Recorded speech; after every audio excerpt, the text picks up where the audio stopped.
Um, Hello, friends. I hope you can hear me very well. So, as you all know, this video is a is a demonstration. I want to use it for the demonstration of how to fill the CV template that that Swedish Institute released this past week. Before now, I've done videos on the previous templates that they've released, templates for the proof of work and leadership experience, and um, and the reference letters. Um, uh, I've done previous videos on that, and the videos are still available. They were recorded and they are available in the group. So I hope you are able, if you missed those and you've not checked out the videos, I advise you to check out the videos and to understand what really should be, how the documents should be filled. Now, okay, let's get into it. You can all hear me very well because it's very important. It's one of those things that I watch out for in my video sessions. So I hope you can hear me very well, and I would love that you confirm this in the comment section and let me know if you are hearing what I'm saying, because it's very important to understand. It's very important you hear what I'm saying, and even more so to understand what I'm about to say. As you all know, I'm sure you're all familiar with it. This is the website for the Swedish Institute, Scholarships for Global Professionals. And if you were just like me when I was applying, I would have gone through this page, the whole page from the top to the bottom countless times by now. Looking at every detail, every link, and everything. So, you see the required documents. You can see the required documents, motivation letter, CV, letters of reference, proof of work and leadership experience, copy of your passport.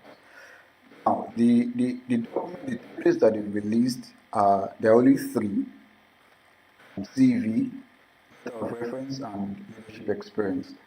We have a motivation letter left. They've not yet released that one. And then the fifth one, they say copy of your passport. Now, I wanted to read what they are saying here. It said your passport, your personal data, including name, citizenship, and photograph, must be shown clearly. Copy of passport should be included together with the CV as the last fourth page. It is your responsibility to ensure that you have a copy of your valid passport to include.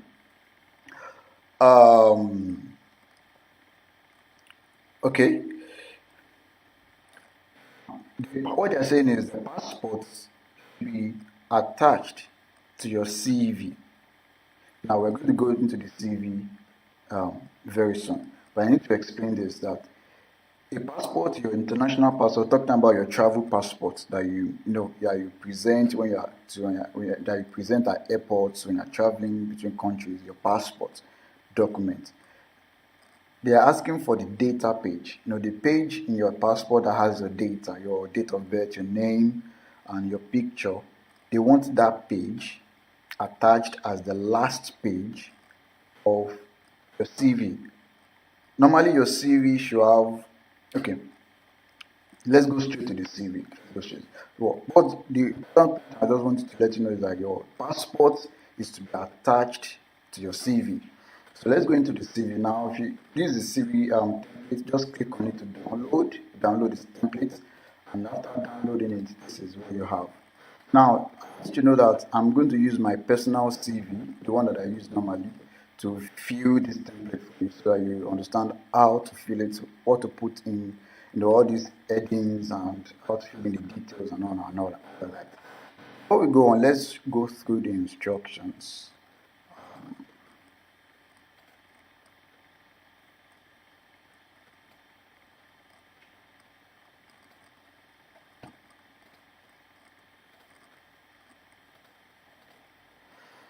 Let's go through the instructions. Now, this is the CV template, and this is what you should use for your application. Now, let me show you this. You have to submit 4 documents. The scholarship application will open on February 4 and close February 14. That's only 10 days for you to submit the application. That means you should have gotten your documents ready. I mean, if you're really serious about it, you should have your documents ready, the scholarship documents ready before February 4. So this is how it should be. You have the motivation letter as one PDF, the reference letter as another PDF, CV as another PDF document of work, all the work experiences, all the forms as one PDF, all the proof of work and everything, work leadership experience as one PDF. So today you have 4 PDFs to submit. So I just wanted to make that before I go on. So now let's go through this CV template. On the first page you have the instruction page, then they have the main CV content. Let's go through the instructions. It's very important. I always hammer on this on this issue, on the fact that you need to go through the instructions and understand the instructions and make sure you understand every word that they are saying, because this is how many candidates are disqualified. Because if you don't give them what they asked for in the format they wanted, you will be disqualified. If they ask for a stamp and there's no stamp, you'll be disqualified. If they ask for a particular type of stamp, you don't give that particular type of stamp, you get disqualified. It's all these little things are those that contribute to you winning the scholarship. So now let's go through the instructions. Now the first instruction says the CV should only contain relevant information about your experience and background in accordance with the categories and headings in the template. You must attach a copy of your passport as the last page. Your personal data, including name, citizenship, and photograph, must be shown clearly. If you are waiting for a passport to be issued, you can attach a copy of another ID document, for example, a national ID, clearly shows your citizenship in English. ID document is not in English, you must also attach a translation from an official notary with the notary's appropriate official stamp. However, a passport copy may be required by SI in the selection process. Now, what they're essentially saying is, don't put too many details, unnecessary details in your CV. I mean, follow the headings. They've listed out what they want for each section of the CV. So just provide what they want. Don't write too many unnecessary stuffs. They've described what they want and as in very exact. You don't find this kind of templates, this kind of CV templates anywhere. And the reason why they've described this very strictly, like they want it to be like this, so that it will make the process simple for themselves. I hope you understand. So you need to give them exactly what they want. All right. So, and then they said you should attach your passport as the last page, your travel document as the last page in this CV. And if you don't have a passport, but you have a national ID card, you can make a copy, scan, the national ID card, and attach it as the last page.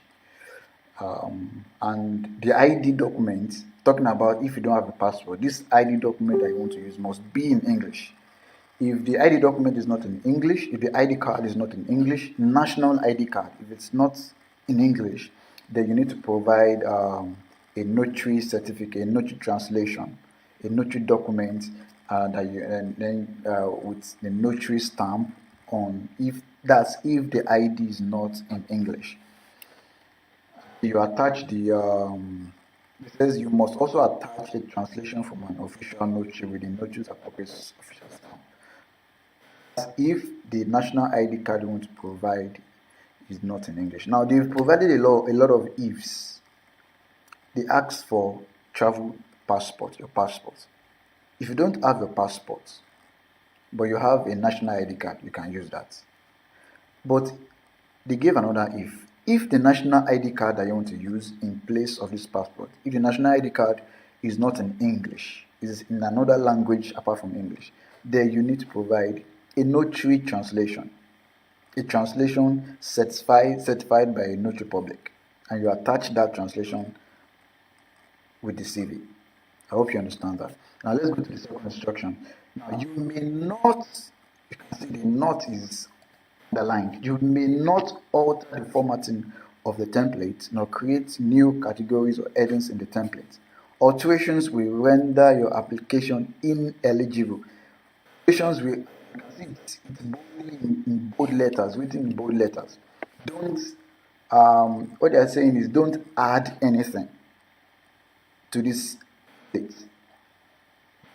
Add anything.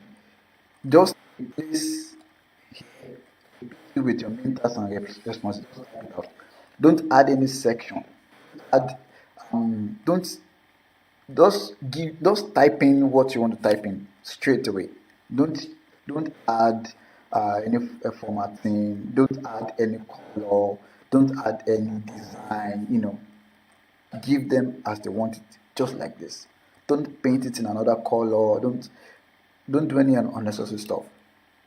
I hope you understand that.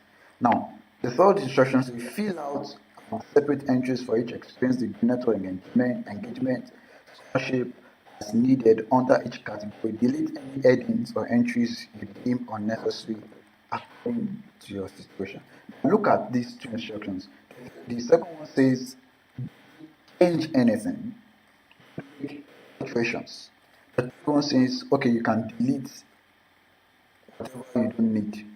Now, what they are saying is don't add any unnecessary thing. But if you are filling out this document, maybe you only have 2 work experiences, you can delete this last one. Delete it. But don't add formatting, don't add any design, don't add any table, don't add any unnecessary color or anything to the template. Now, the next instruction says the completed CV may not exceed 3 pages. Now, note all these words, all these instructions, especially the ones written in bold letters and underlined. This one says the completed CV must not exceed 3 pages, excluding the passport copy.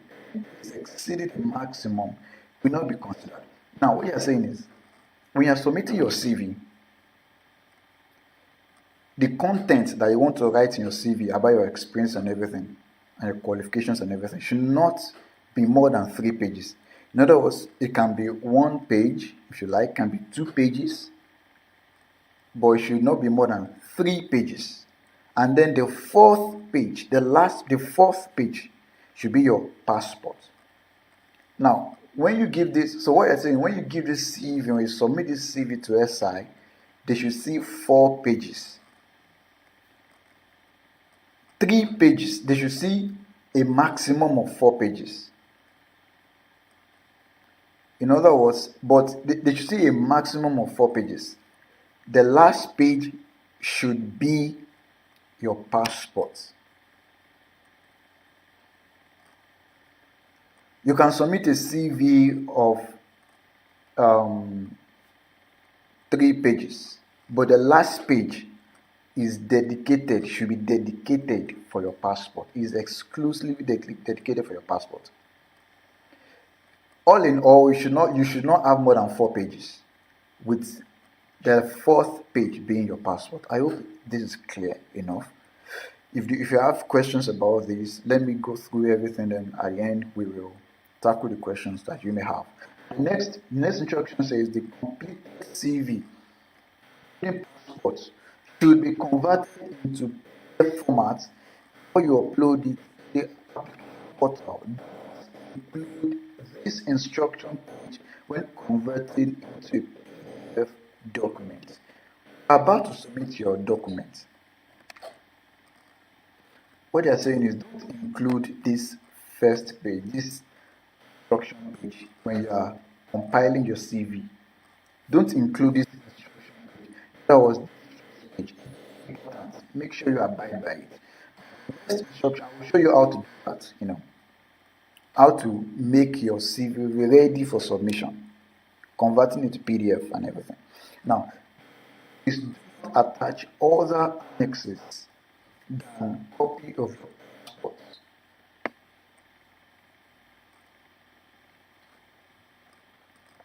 Do not attach other annexes than copy of your passport or other valid identity document. Any other annexes will be disregarded. What they're saying is, if you have certificates, certifications, for trainings, conferences, and everything, they don't want that. The only attachment that they want is your passport, the copy of your passport. Don't attach certificates, leadership certificates, conference certificates, all those things, all those annexes. They don't want that. Just your CV and your passport. That's all. Now the last instruction says if you are using a Mac computer and you are unable to click on the drop-down lists, try filling out the CV on the PC instead.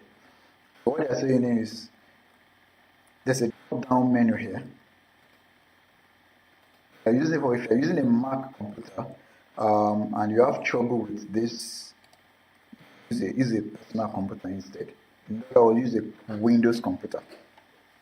So that's what they're saying. So can we now go into the CV, how to fill and complete everything? Now before that, I need to confirm if you're hearing what I'm saying.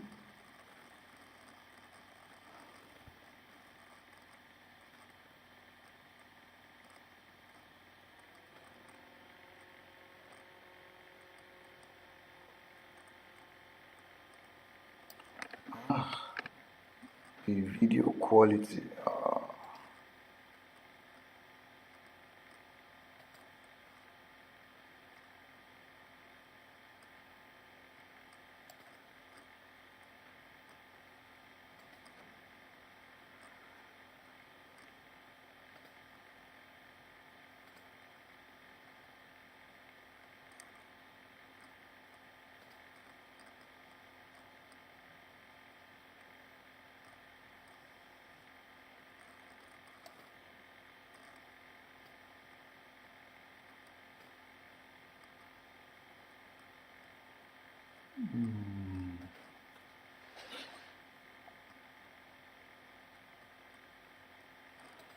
Let me see if I can magnify this.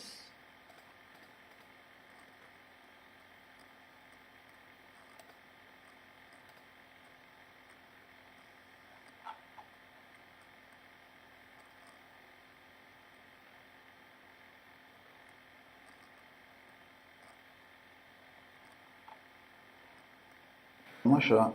I hope this is clear now because I just magnified this. Now this is the template and I want to start filling it. This is my CV, my personal CV. So I'll use this to fill that SI template. So let's get right into it. We start with the personal information section. So they asked for your first name, replace with first name. Okay, so I'll just place this. My name is Bolaji from Shaw.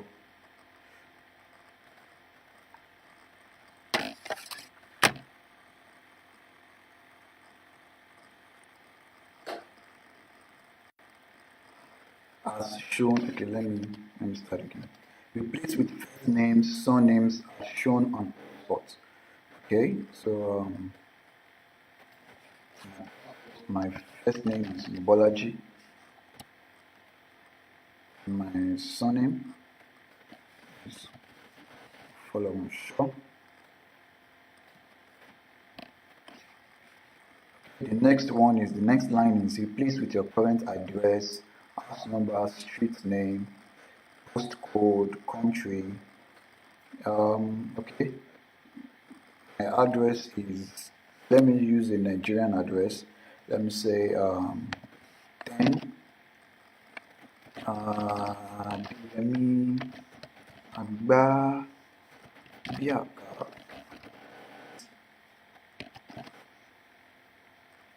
Canadian Agba Biaka Street.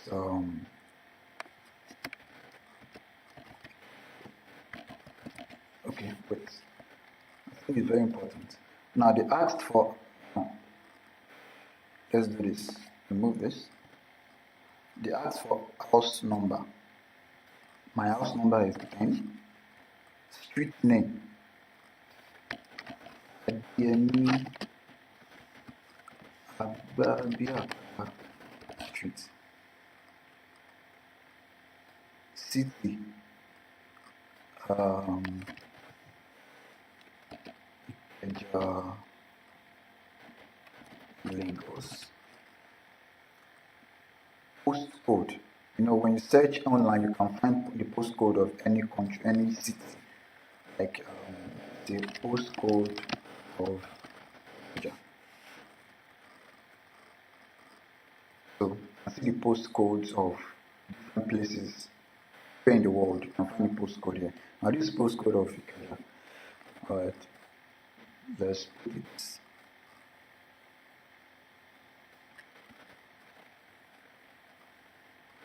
Use the same. Now, don't just copying anything from outside this document, and you want to paste it here. Don't just use any type of font. Now, the font that is used in this document, you can see is Roman size 9. That's for this. Make sure it aligns with the template. Make sure you don't use another font size. Just stick with what they want. The country is Nigeria. Next is with your telephone number, including country code. Okay. Let me change that.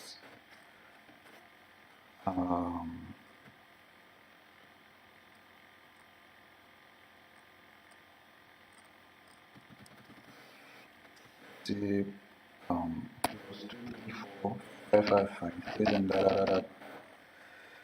Now this thing is changed. Let me see.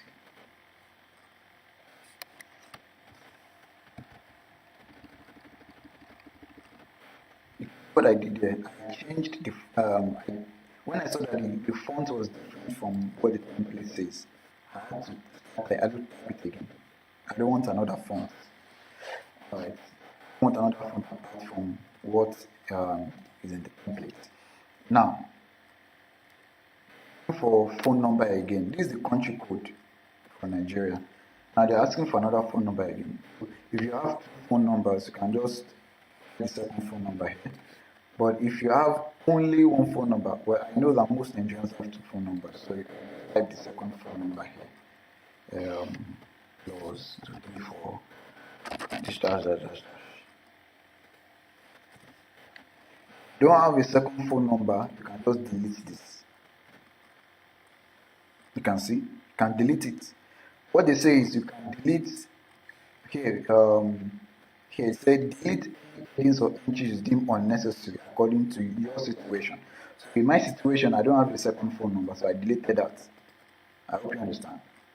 Let me replace it. Now replace with your email address. Okay. My email address is mobolaji.p.funshaw@gmail.com. Now you notice that here wants to capital. I want it to be in capital. I don't want it. So I'll make sure it is in small letter. Here. All right. So we're good to go. It's making sense. The next one is your sex. Now, if you over your mouse over this choose one here, you will see that the background changes to gray, and if you click on it, a box shows up. So when you click on it here, you have just choose one of a drop down list comes up and just choose one that applies to you. Male. Okay. Date of birth. Make sure you use this format. My date of birth is 2018. Don't make the mistakes of choose something hypothetical for 1997. Well, that was not the year I was born. The month is, let's say, March, and the day was 1st of March, something like that. Now the citizenship, Nigerian. Let's change this.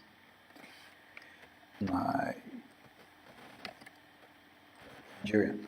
Right. Okay, the personal information part is okay, it makes sense now. So let's move to the work experience part. Now we are not getting to the more serious parts of the CV. And I want you to listen very attentively. So I want to ensure that you're all doing.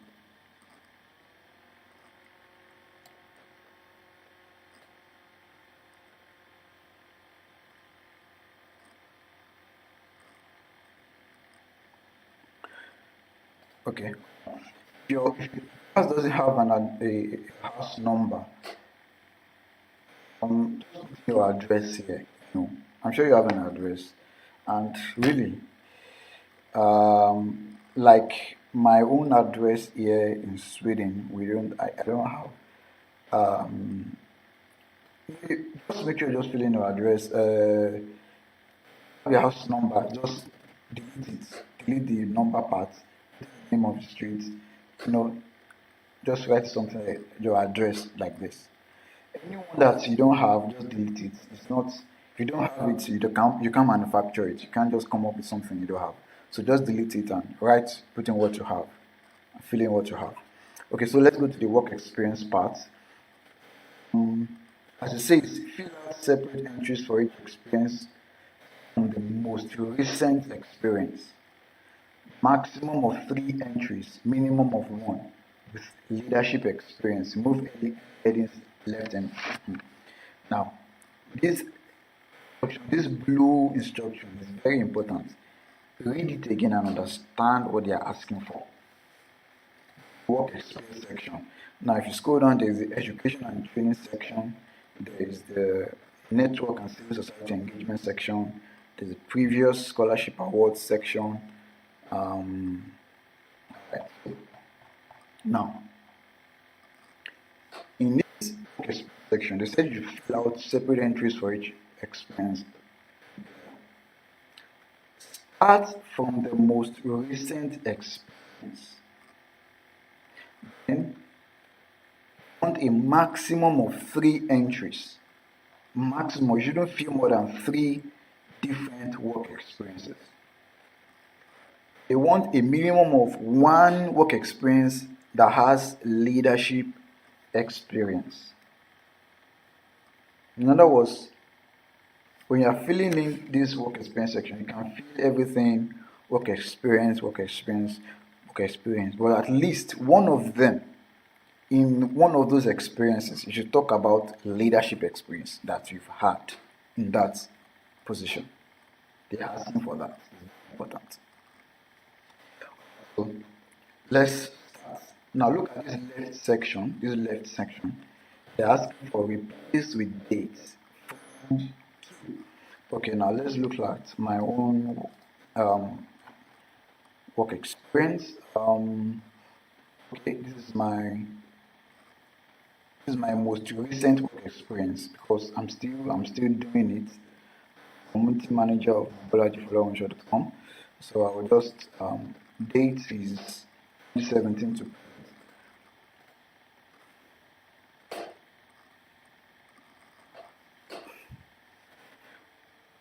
replace with. So I will say I will use month date. For example, this work experience, let's say it was in October 17 to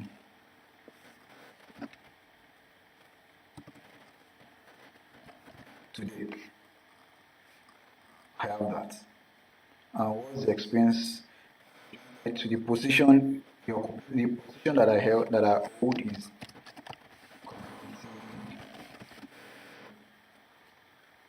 name of the employer and locality, and if relevant, website. Okay. Employer is bolajifolawunsho.com,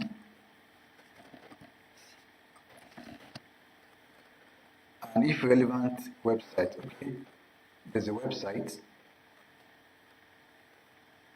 It is let me look for that website.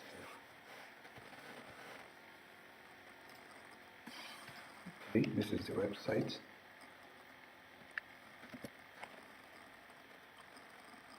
The company. Right. The next one is replace with your main tasks and responsibilities. Okay, what are my main tasks here? Tasks, leading, so. Okay, I have this. Now make sure you use. Now, if you want to copy and paste something, and you make sure it's what you are pasting takes up the formatting of the destination document. In other words, I'm copying something from here on CV.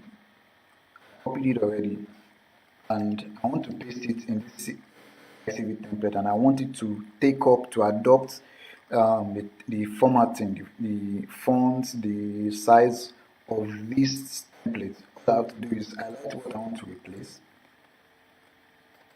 Highlight it, then I click on it and keep.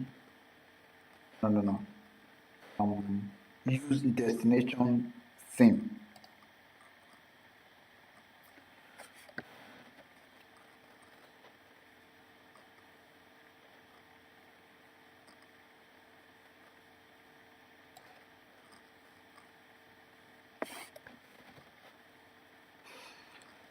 Um, Roman 9.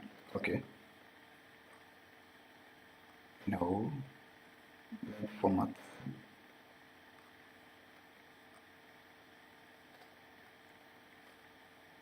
I use this. Now this is time use Roman 9.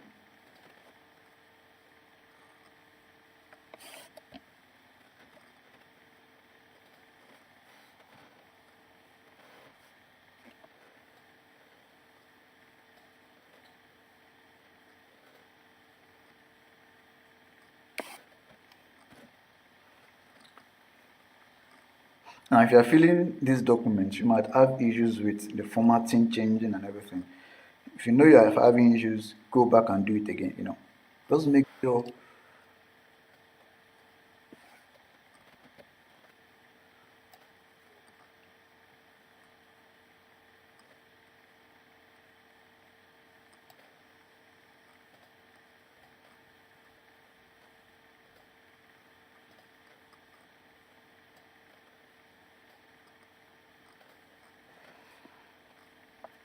Okay, I have my first entry.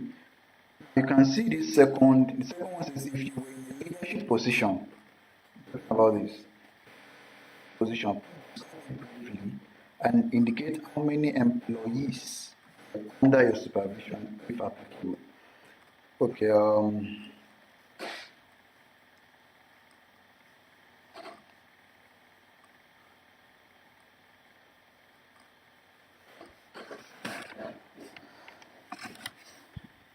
let me see.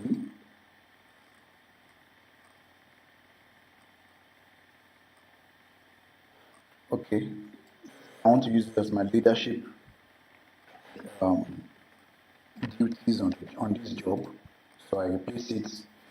Um, include describe the leadership experience, the leadership position briefly, and how many employees you were.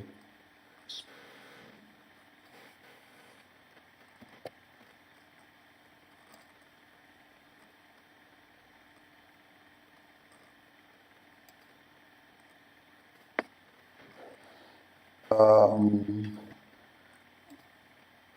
mentoring dash. Um, mentoring. I mean, let's say 1,000 parts of the community. What they are just saying is make sure you mention the number of employees that were under your supervision in that job. Now, it's not compulsory all your leadership experience in all your work experiences. What the blue instruction here that you can see, they said you should have at least one. So if you have one leadership experience on the job, it's okay. You understand? is okay. You don't have to fill leadership experiences for all of them. So what if I had other job or community manager? If I have other experiences, I want to add. I want to add to it.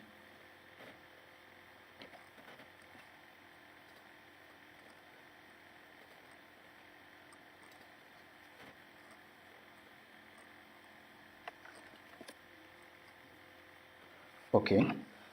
Right. So let's look at the next one. As for the industrial sector of my experience, if you look at these experiences, online training, I would say education. Is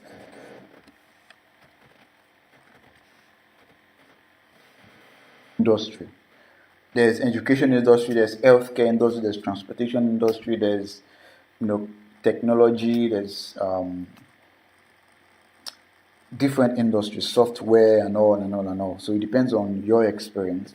Now, description of organization. Describe what the organization does.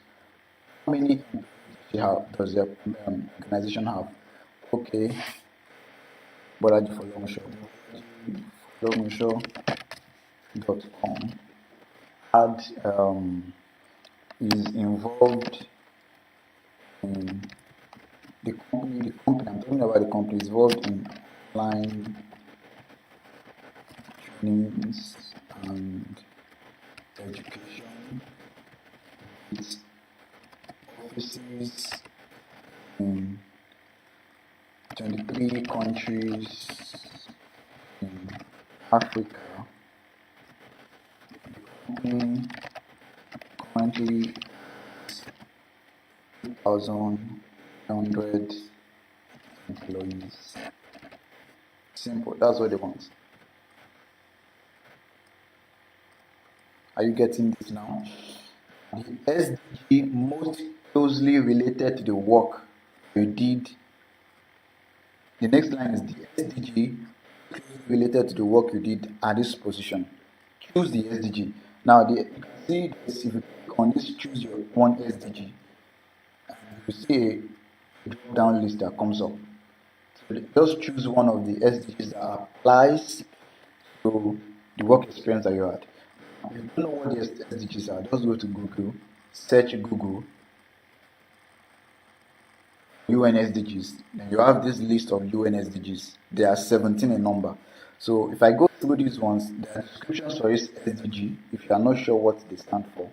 Now, the one that is most applicable for this work experience that I described here, which is education industry, is let me see.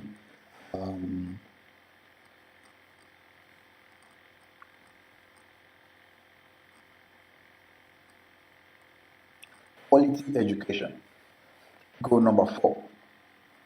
What I'm doing is helping people to get admitted to for master studies abroad. That's quality education. Okay. Number 4, quality education. Are we here? Are we here? So we are done with the first work experience. You see how easy that was? Now let's go to the second one. Let's go to the second one. Let me use this work experience, network surveillance. Experience if replace date. After this work experience, which one comes before it? It was from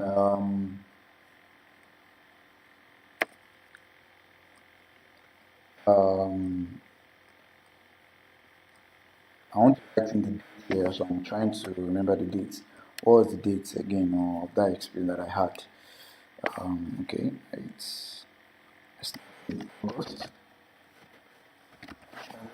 2018 to December 2018.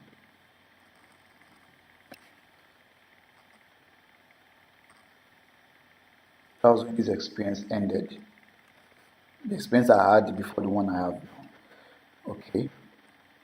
The occupation or the position that I held during that experience, it was Six Sigma engineer. The place with employer's name and locality. The employer's name was the company's name again?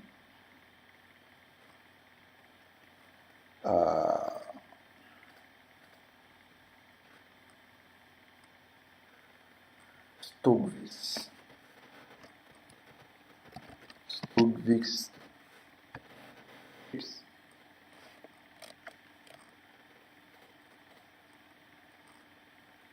Stogvis tips. Not the group. Now, does the company have a website? Yes, they have a website. So, what's the website? Um,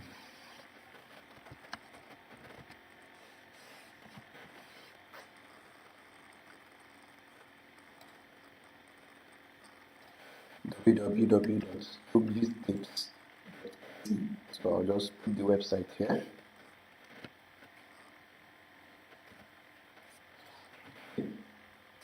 This with your main tasks and responsibilities. Okay, let me just use two tasks that I was involved in.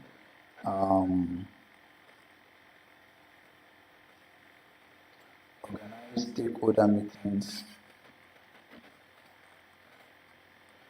as one task that I was involved in.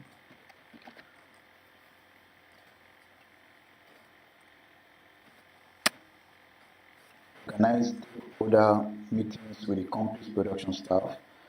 Let me use another duty that I was doing. Yes. You can type it out. Organized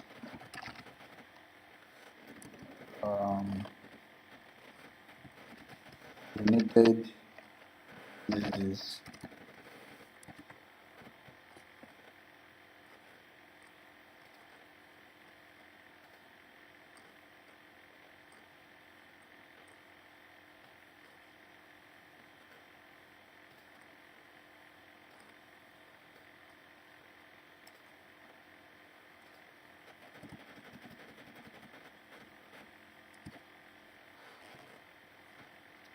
Okay.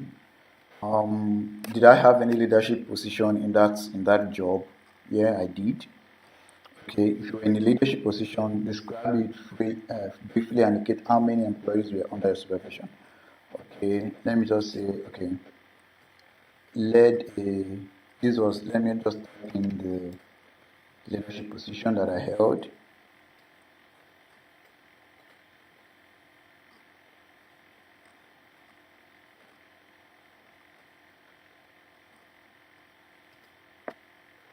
It was the leadership position.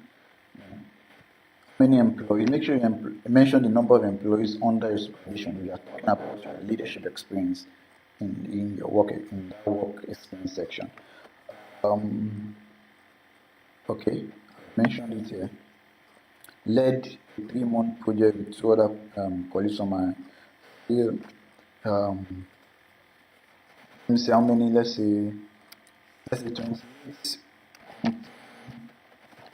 employees were under my direct supervision during this project. So some of these things I'm typing here are not true, but I just want you to understand that this is what they want, so I'm giving you that. All right. I'm done with that. So industrial sector. Okay, the company is a manufacturing company, so the industry is manufacturing. That's what I would type.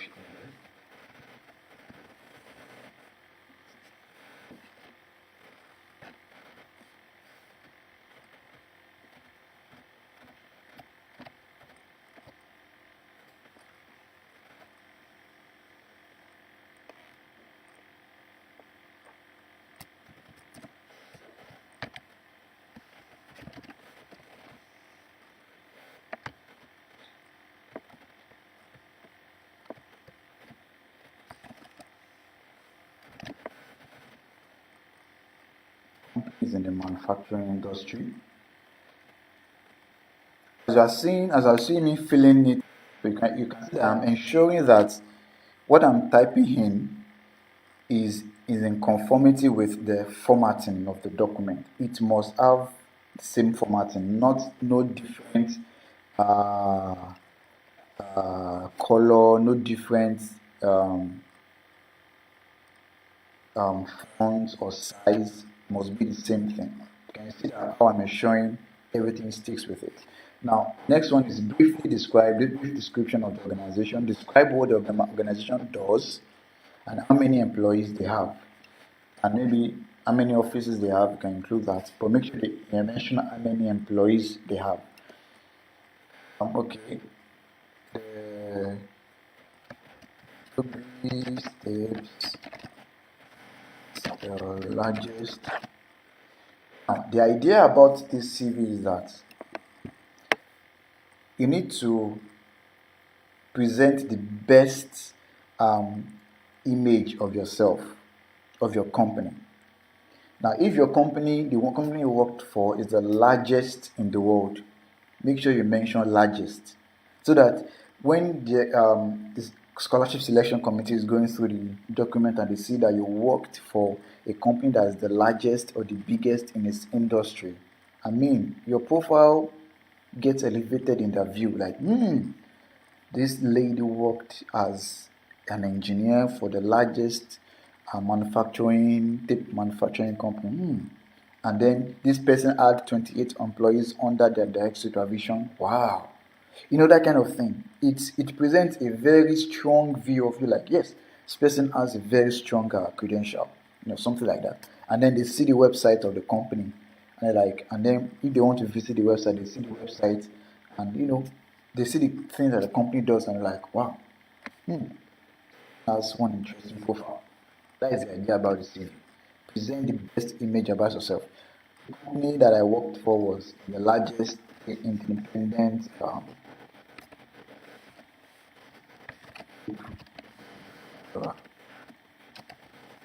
world with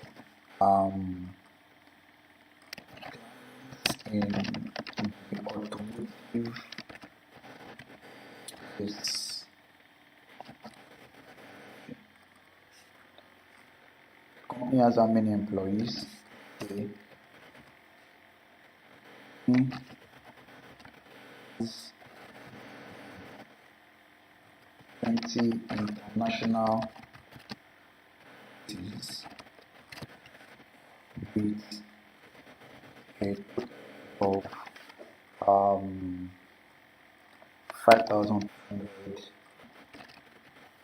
I'm not saying you should manufacture facts. I'm saying that know so much about your company, the special thing about your company, the company you worked for, or the organization that you worked for. The most important thing, what is special about this organization? Make sure you project that image in your CV, because it will help your profile. All right. So SDG most closely related to the work that you did in this position. Now, I was a project engineer in manufacturing. So which SDG fits that the most? I think it's industry, innovation, and infrastructure. Can see how we filled the second one. Can see how it makes sense. It's looking good. Can see it. So let's fill the third work experience. Okay. It was from September. Okay, there's something I'm missing out here. I'll show you. September, the company. Okay, let me mention. There's something I'm missing out here. That's the company's locality. Where is the company located? I've not mentioned it in this earlier experience, and it's very important for me to mention it.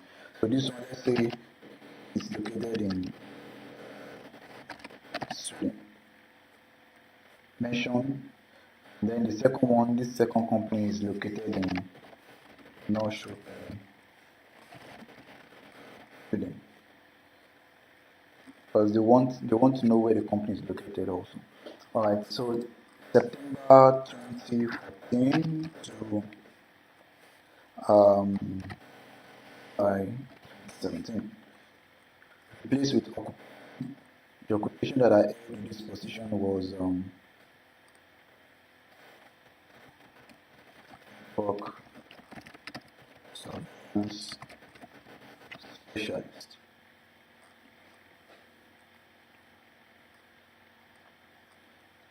Replaced with employer's name, locality. Um, company's name is IHS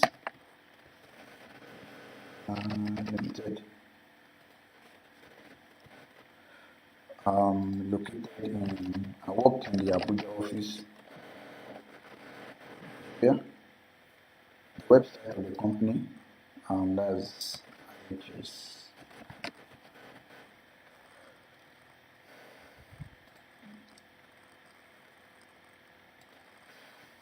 Okay, this is the name of this is the website. It's not compulsory you provide a company website. That's why it is have if relevant in brackets. It's not compulsory. But if you have it, if there's a website for the company, put it there. It's all about projecting the best image of yourself. All right. Okay. Now let's go to the next line. It says replace with your main tasks and responsibilities. Um, what's the experience? Okay. My main tasks and responsibilities. Okay.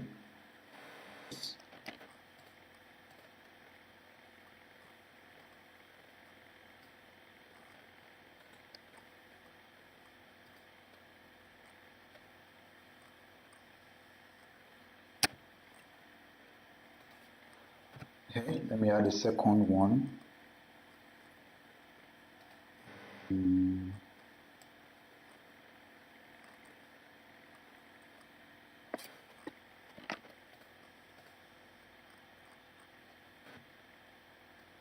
Press enter if you want to add the second one.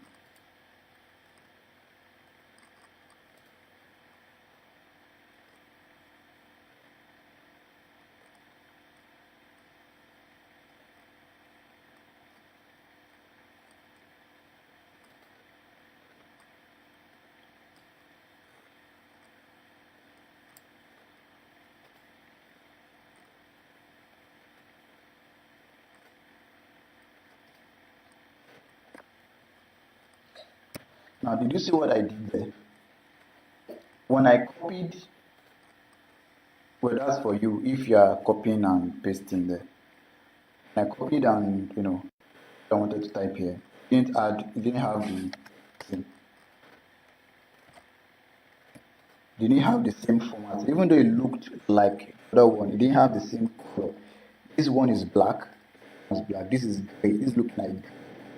So I want it to have the same color as the other ones. So what I used is a tool in Microsoft Word called Format Painter. What Format Painter does it takes the formatting of the document you're editing, and you know it changes the formatting of the document of what you copied to the formatting of the destination document. All right, so I want to copy this one, copy and paste it here. This one I highlighted to adopt this. All I do is this, then click on this format. After clicking on this format, then I move my mouse, click on this hold it, and highlight this. It has changed to the color. So that's how to change formatting to destination format. All right, so I have this. Okay, let me add a third beauty. Let me see.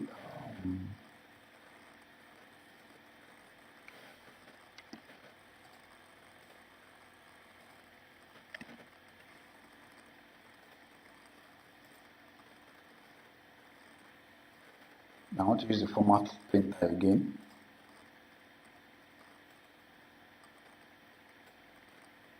And see it has changed.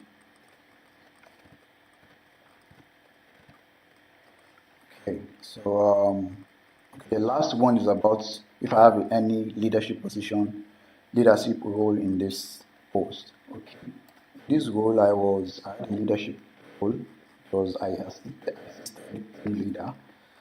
Okay, they said mention the leadership position and how many employees that were under your supervision, if applicable. So, is this?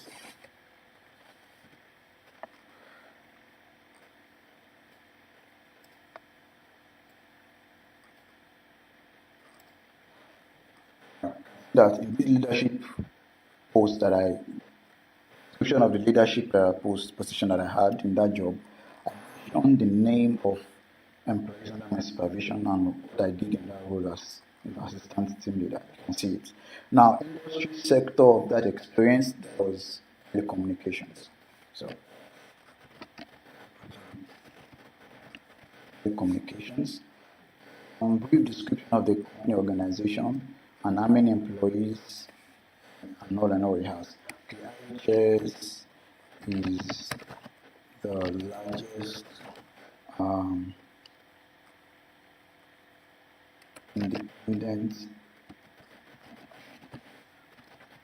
bar for um, telecommunications infrastructure provider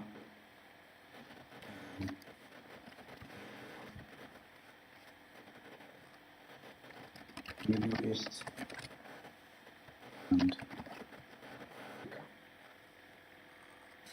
with offices than 30 countries in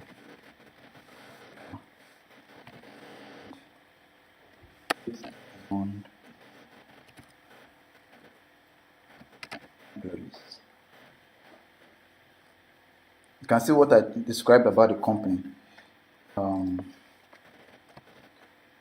talked about shouting about my company, what it does. The company is the largest, or the company is involved in the largest telecommunications market in the world, in Africa, with infrastructural, this is doing infrastructural, this largest telecommunication infrastructural provider in Europe, Middle East, and Africa, with offices in more than 30 countries in Africa and 8,000 employees. I mean, if I'm the one, the one, the part of the selection committee looking at this profile, I'm like, wow, this person has really strong credentials. I mean, look at the profile of the companies that this person worked for and everything. Now, it doesn't matter if your company is you think if you think your company is not special. I mean, every company has something special. I'm very sure. Mention that special thing about your company. Is the company you're the largest? Is your company the best? Maybe according to the United Nations or according to this organization, your company has the best services in the telecommunications or in banking. You know, the special thing about your company. That's why they talk about brief description of the organization. And when they are talking about brief description, they are talking about the most important thing about that company, about what it does. And how recognized is it? What's about your company? What do they do? How are they good at what they do? How many employees do they have? How many offices do they have? You know, stuff like that. And the SDG most closely related to the work that I did in this position. You click on it also, and then a drop down comes up, and you have options here.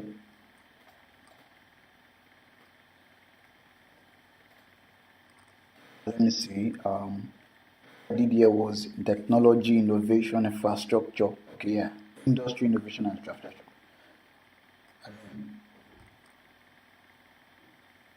I think, yeah, I've reached the maximum number of work experiences that they want. They want a maximum of work experiences, but at least one in which you mention a leadership position or one thing about leadership or leading people, leading projects. How many people you led? At least one of those experiences, you must talk about your leadership. in that experience. That's what they're talking about. Maximum of 3. Mention one work experience. If you have only work experience, one work experience that you're mentioning here, work experience must you must mention leadership if it's only one work experience you're mentioning. But if you're mentioning 2 or 3, at least one of those 2 or 3 should have a mention about your leadership, how many people you led. You understand? Okay, so we are done with this work experience section. I want to be sure that you all are following.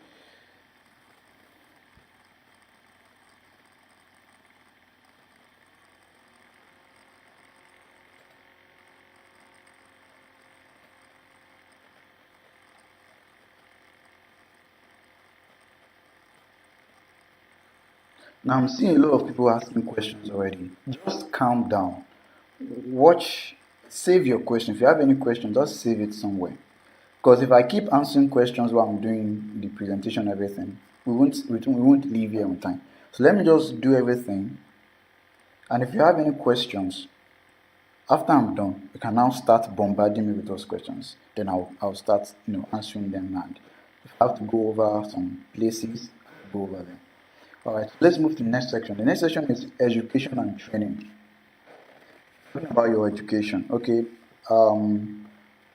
Bachelor's degree. I have bachelor's degree. So most recent education. Let's say I'm putting myself in your own position where you don't have a master's yet, or you're not yet studying for masters, and all the highest level of education you have is bachelor's. So just mention your bachelor's degree. I want to change that to dates. That was from December 2007 to December 2012. What was the qualification? Now look at this blue heading. Separate entries for each degree and course, or degree or course. Start from the most recent. Remove any headings left empty. Okay. Replace with qualification awarded. It was bachelor of science.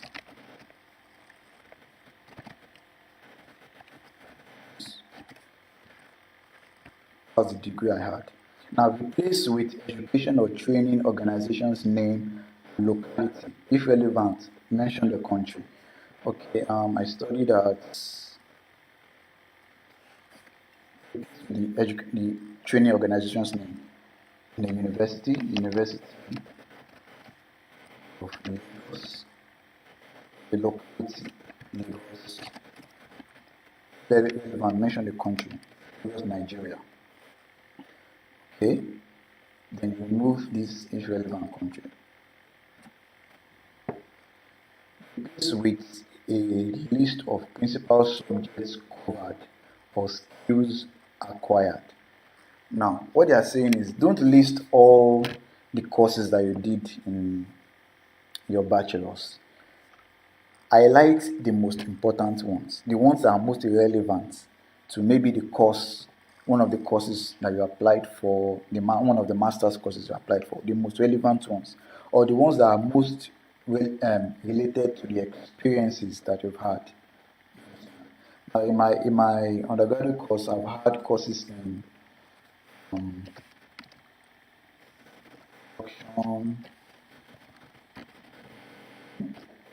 production. What other course?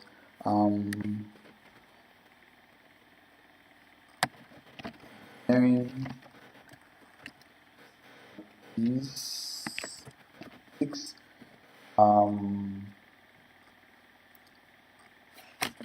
One course was thermal engines. Okay, entrepreneurship. I had entrepreneurship. Entrepreneurship is very important. Entrepreneurship. So I need to mention it. Entrepreneurship.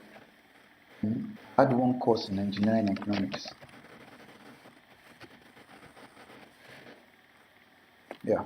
So now I can mention Now, our advice, you don't mention a lot, it will make sense if you start listing courses.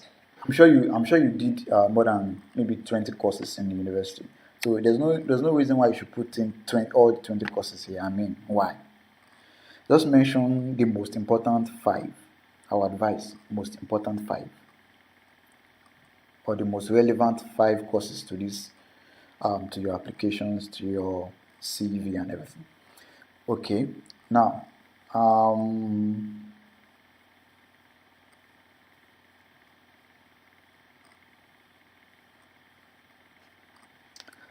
should I now the education that I had before this bachelor's, my university degree was, of course, my high school education. Should I include my high school education? Uh, you know, I don't think it's necessary for you to include your high school education. Or maybe while you were in school, you did a Coursera course, or maybe you've done a Coursera course. It's part of education, and I mean, is it not? It's part of Coursera course. Let's say you took the course from maybe it was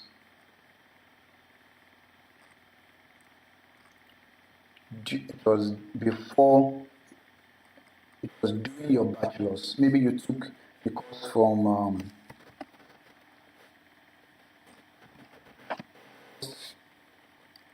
2009 to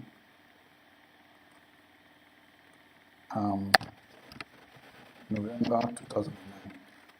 Maybe you took a Coursera course, or you took a special course, a special training in school that I think is relevant to this application. So maybe the name of the course that I took was qualification awarded. It was um, Coursera certification in, let me say, in um, production, in production engineering. So with the education or training organization's name and locality.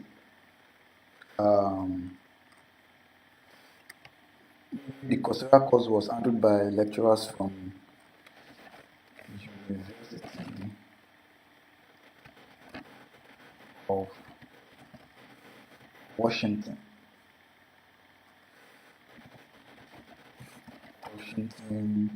That's if you took an online course by University of Washington, University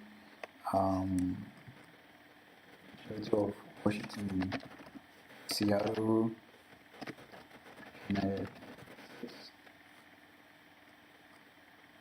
Then maybe there's a website. When you take an online course like Coursera, there's usually a link to your certification and everything. You can just include the link here, just.com. Maybe to the courses that you took in that certification. Maybe you took courses in production, how things are manufactured. No. Mention at most 4, 5. Okay. Now to the question of should we mention high school or anything? Now, I think it would be a waste of space for you to put in your school education here. But now there's a but. Now this is my own opinion. My own opinion. If you are someone that you had a very spectacular final result in high school, like maybe in your final high school exams, maybe WAEC or NECO or one of these national exams, and you did very well, like you had the best results, or the second best result, the third best results in the final exams in high school. If I were you, I'll put it there. I mean, it's something that will boost my profile, something that will boost my credentials. When anybody is looking at this CV, at when anybody at SI is looking at the CV, and they see that this person also had results in high school, I mean, to be like that means that this person is very good, has a history. I mean, from high school, this person has been, blasting results, has been doing very well, even from high school. That means this person is a worthy investment. We can trust this person to do well in a master's program. This person has a history of excellence. This person has been doing well, has been developing him or herself, from high school. The person even did an online training. She took an online course. Things like that. So if you have a very spectacular high school result, you can include it. But if your high school results, there's really nothing that is special about it, there's no point putting it because it's not necessary, really. So if you don't have any third education to put in, you can just delete that.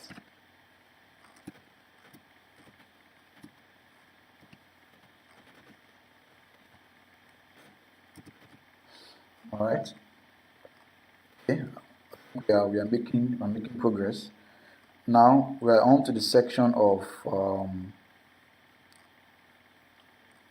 networks, society engagement, civil society engagement. So just like the work experience, replace with the name of the civil society, replace with dates. So let me pick TV. Add, let me say, okay, add, let's say two networks. Okay, there's one network here. The date was 2017 to 2018. Let's say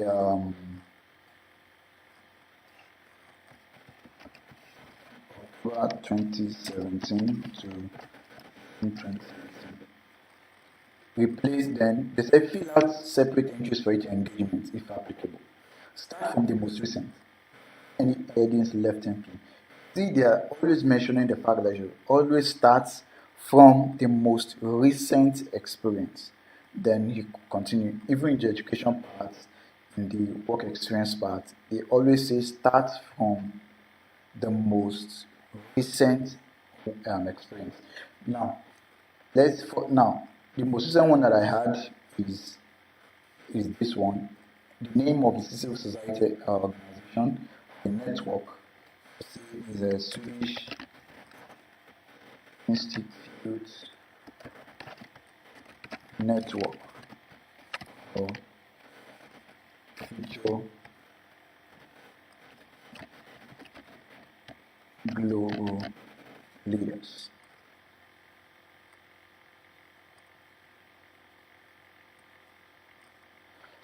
Then the next line says replace with your main tasks and responsibilities. What did I do there? This is what I did.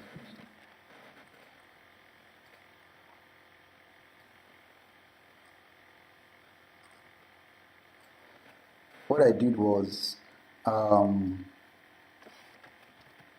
served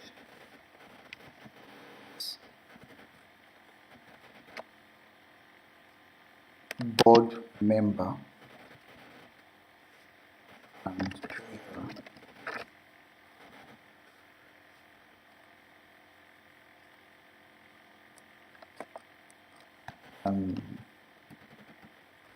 To manage the finances of the network.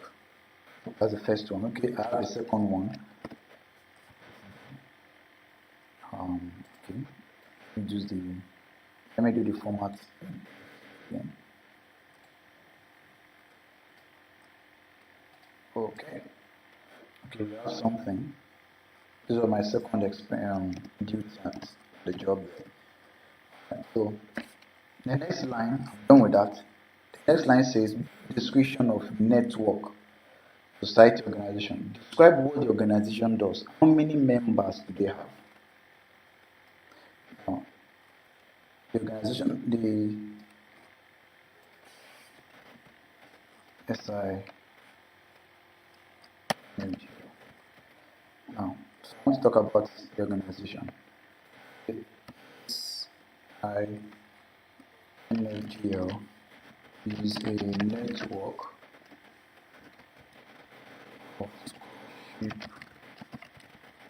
holders in Sweden with members with,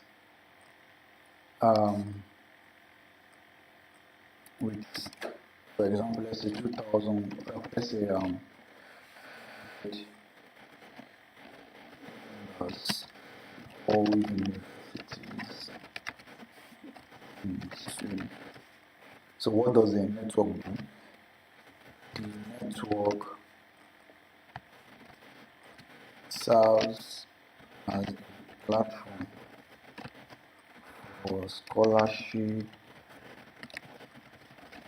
holders to network with one another, full advantage studying. You can see that in this brief description, I've talked about what NISFGL does and how many members they have. Simple. Then the next one says description of one main achievement you accomplished within the network. Describe the outcome and evidence.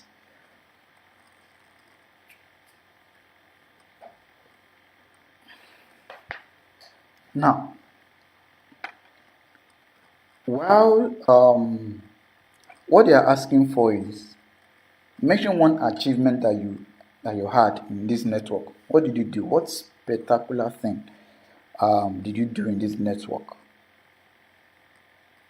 Describe the outcome and evidence. So what they are saying is talk about what you did. Talk about what you did and what was the result of what you did. Now this evidence part, the meaning is quite debatable because right now I'm not sure if what they're asking for is maybe a website to show what, as an example of to serve as evidence of what you did. But when you are doing analysis and studying what something means, you have to study the context and everything. If you look at the context of this template and everything, there's nowhere that they ask for a website CV template. There's nowhere where they ask for this experience, give the website where your name is mentioned, or mention a website link where we can see on this website the experience that you had. I don't think. The only website links that I've seen that they've asked so far is about the websites of the organizations that you worked at. They've not asked for the websites where they talk about where on that page on the website they talk about, oh, this is Bolaji Fọlọ́runṣọ́, this is what you did on this job. They've not asked for that. I don't think that's what they're asking for in this part. I think my own opinion, which may not be the fact, in my own personal opinion, I think what they're asking for is what did you do? And what was the result of what you did? Basically, I think that's what they're asking for. In this position, I mention words. So this way, start mentioning numbers, in facts, evidence of what you did. Exactly, that's what they're asking for.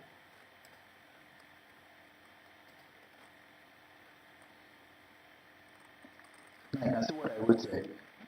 In this position, I manage a budget of 20,000 Swedish crowns in organizing tips. Saved the network 16,086 Swedish crowns at the end of the academic session. I mean, this is what you call evidence. This is what you call facts. Give facts and figures, evidence, the outcome and evidence of what you did. I was the Social Secretary of Nigerian Association of Student Lawyers. This position, we organized two conferences um, where two conferences for 200 student lawyers in Nigeria, and what was the result of that? 200 of them passed um, their law school exams because of what we did. I mean, that's what you call evidence. What is the evidence of what you did? What's the result? What's the outcome? So I think that settles that part. Then the most closely related to the work. Now, if you are not satisfied with my explanation of what they mean by evidence in this part, you can send a message to SI on their Facebook page. Just go to the SI Scholarship Facebook and ask this question. Now, if you are not sure, if you are not satisfied of the answer I gave, because it's very important that you are very sure of what you're doing. Now, the next line says SDG most closely related to the work that you did at this position. So the same thing applies here. The SDG most applicable here is I think this is of these 17 options that I have here, I think the most relevant one is quality education. It's all about education. That's why you say if you don't have the exact SDG that describes it, which one is the most closely related one? So it's quality education because it's about students. It's about teaching them exactly. So let's move to the next engagement, civil engagement. The next one, let me check my CV, is head of rural outreach in Lagos Valley Christian Union. Okay, it was from 2010. Okay, I filled this out. From let's say it was on January 2010 to January to December 2011.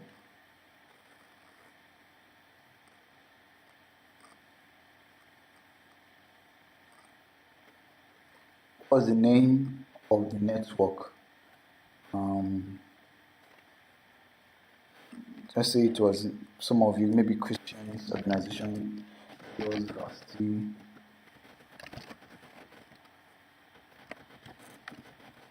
Union. That's the name of the network, or replace with your main tasks and responsibilities. What did I do here?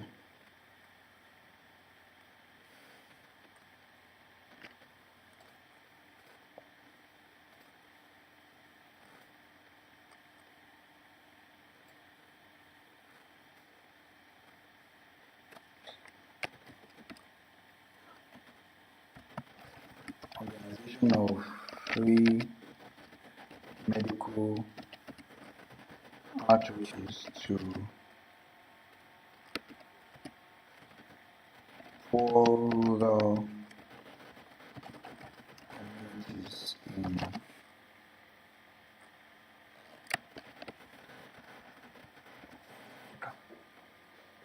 Now, you can see what I did here.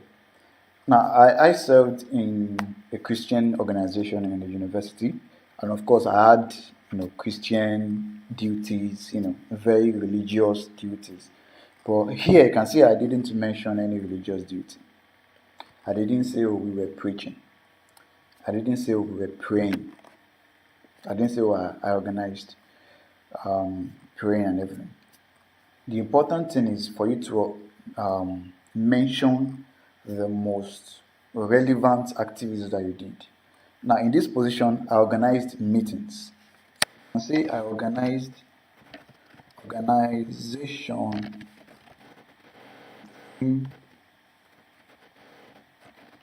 member meetings. You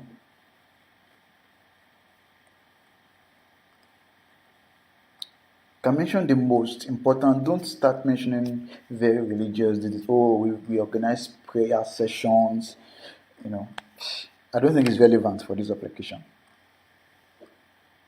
The most important one, you add team member meetings, you add conferences, you add leadership conferences. Maybe in this Christian union, you organized Christian leadership conferences, you organized summits, maybe you organized um, teaching weekends where you invited preachers from everywhere. That's some organization of meetings for self-development of church members. You organized entrepreneurial business meetings, you organized business summits, conferences, sub-regional conferences. You organize meetings with 20, with 500, 500 members, this kind of things. So brief description of the network and what it does. Okay, it's a Christian organization. Then see what I will say. CU is a network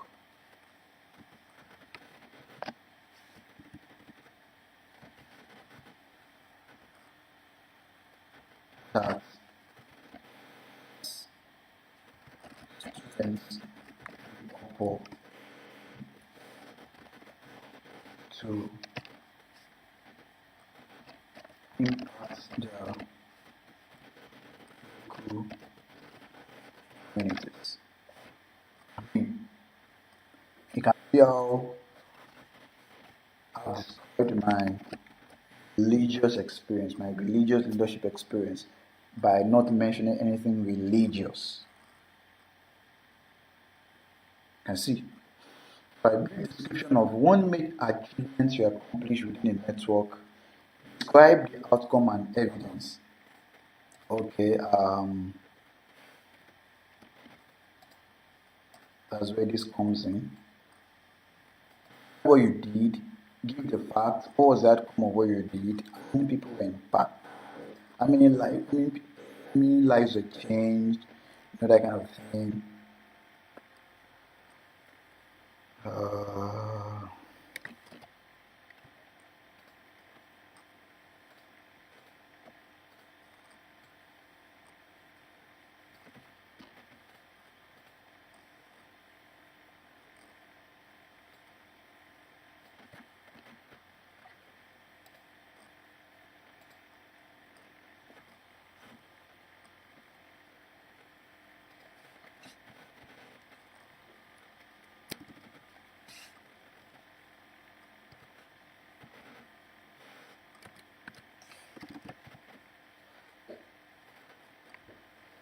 Okay, you can see this is taking shape. Yeah, see that my description here I mentioned what I did in that position, how many people I led, what was the outcome of what we did. 60 villagers, medical services for 60 villagers, and so what we did. Now, most closely related to the work that we did is, let me see, is it no poverty? There are several that can fit this, but I'll choose the most. Based on good health and well-being. Good health and well-being. I mean, free medical outreaches for good health. Exactly. So, okay, so I think that's all about my network experience. Since I don't have a third one, I'll just delete this last one.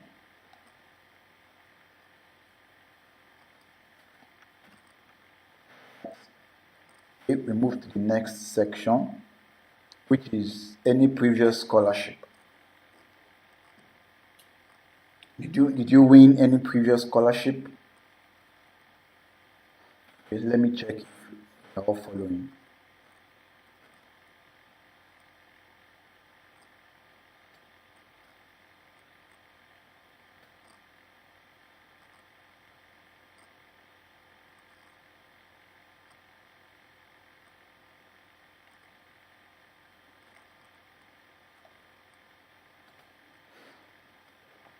Okay. Did you win any scholarship or any award in the past? Did you win any leadership award, any best student award, any best essay award, any the most punctual student award, you know, that sort of thing. Okay, while I was in school, I had some scholarships, and it was from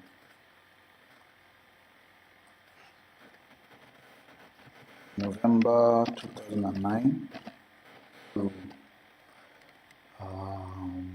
what was it again? Oh, it was to January 20. Now replaced with the name of the awarding organization. Now they said, now look at this blue instruction, this blue heading part. What separate entries for each scholarship award, if applicable, start from the most recent. Headings left empty. You can see the same thing that's in the same thing again. Start from the most recent award that you had. Now I just remember that I had the recent one, the recent award, and that was in August 2017. Now the name of awarding organization. The awarding organization is the British.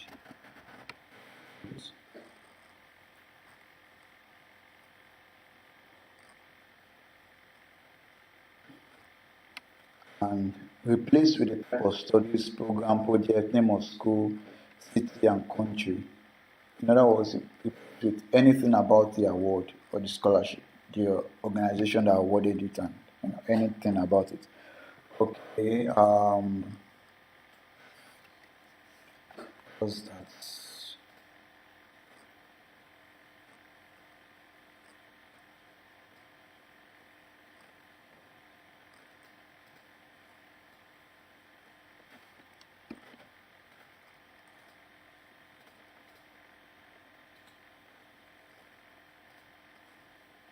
Swedish Institute of Smart Energy, and then 2017 for SINFTL.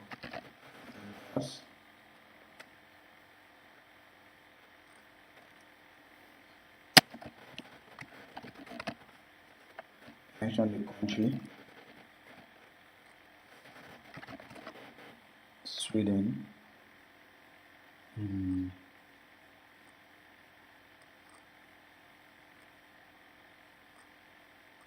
Okay, now the next one that I had was is from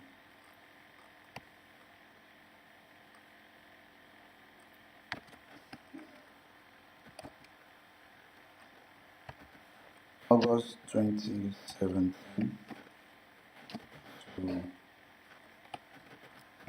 today. Actually, this should come here, the most recent one that I had.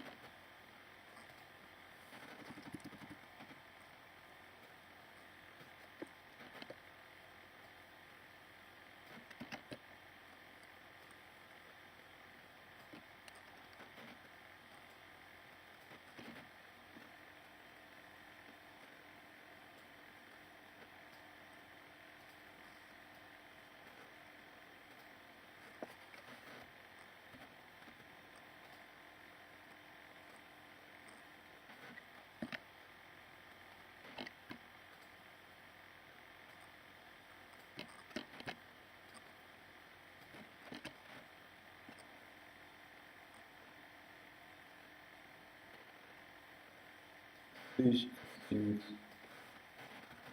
Study Scholarship.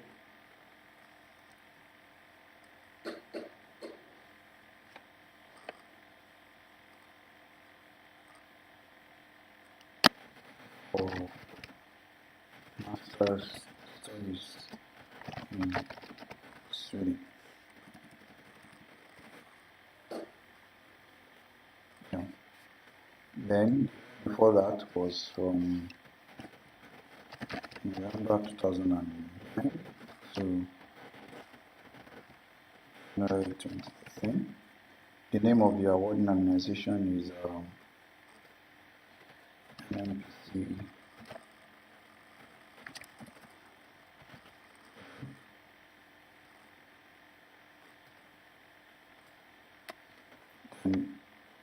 What about the scholarship?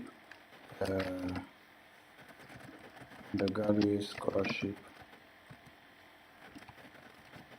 for undergraduate studies in Nigeria. I mentioned the country, I mentioned the, you know, I think, all right, I think we are done with that part. So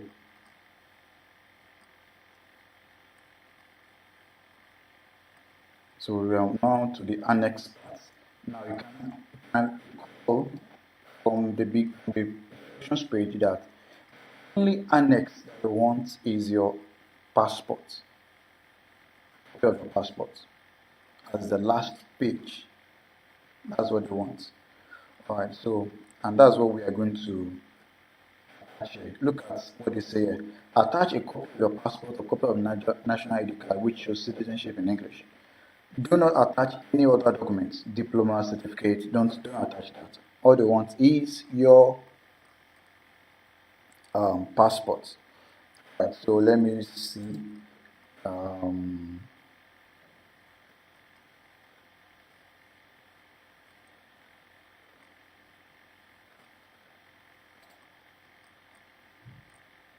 So what you do is I want to attach my passport. That I don't want some details to come out.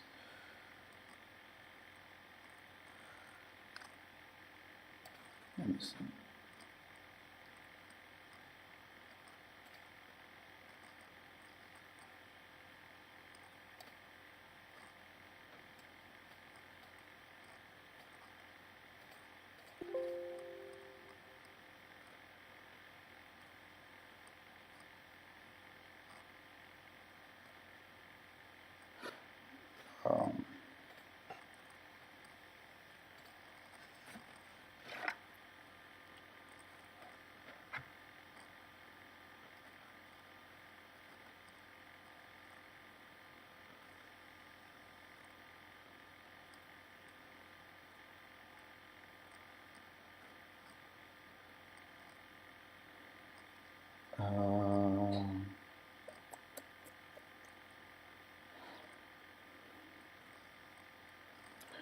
Well, I just want to attach my passport because, of course, my passport contains my details about me, my passport ID, and so I don't want to attach my passport. So I'm sorry, guys. I won't attach my passport, but I just want you to know that what they want is the data page of your passport, data page of your passport, the one that has information on your first name, your last name, data about you. Scan that page as a picture. Scan it as a picture. Then just insert it here. Insert it here. Insert a picture here. Just click on insert pictures.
So I'm just using this as an example.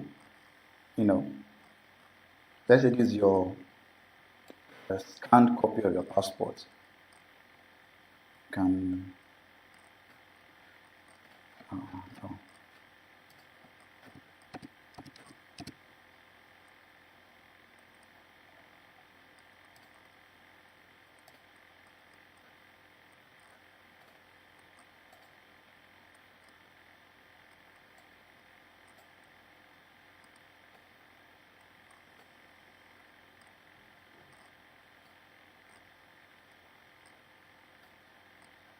Okay, let's say this is your passport.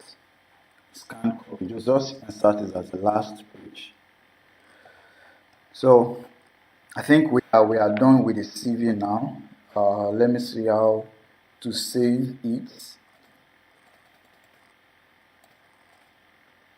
Now I'm looking at how I want to save it as PDF document. Let me see.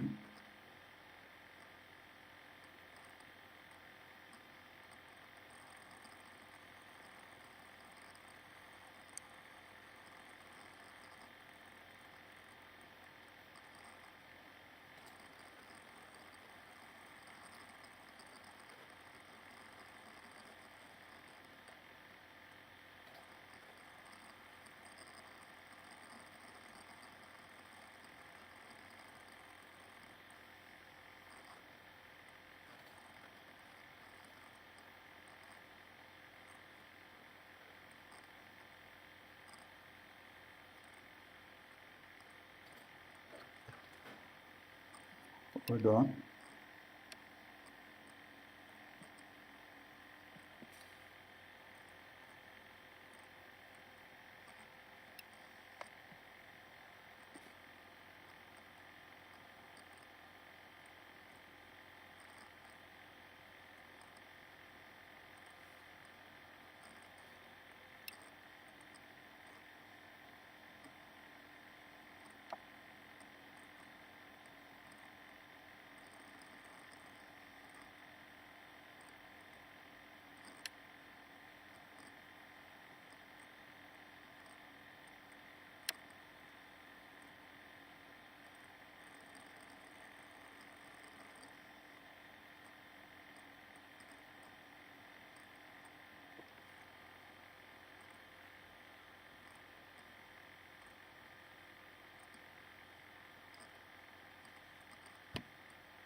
Okay, now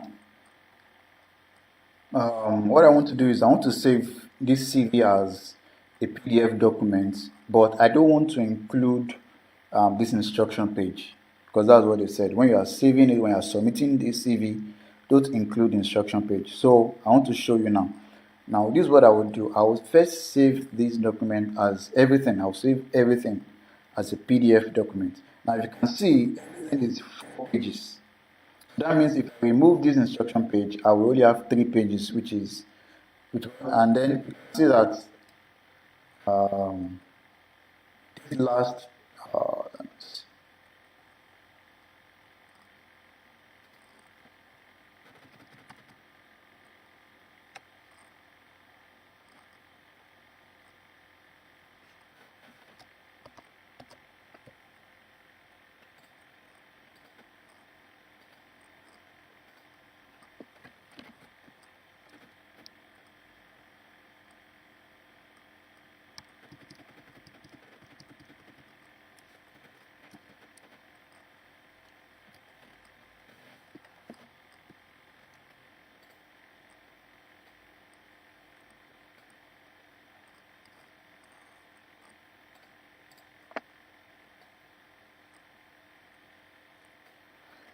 What I just did now, they said they want the passport, the international passport, as to occupy the last page of your CV, as in the full last page of your CV.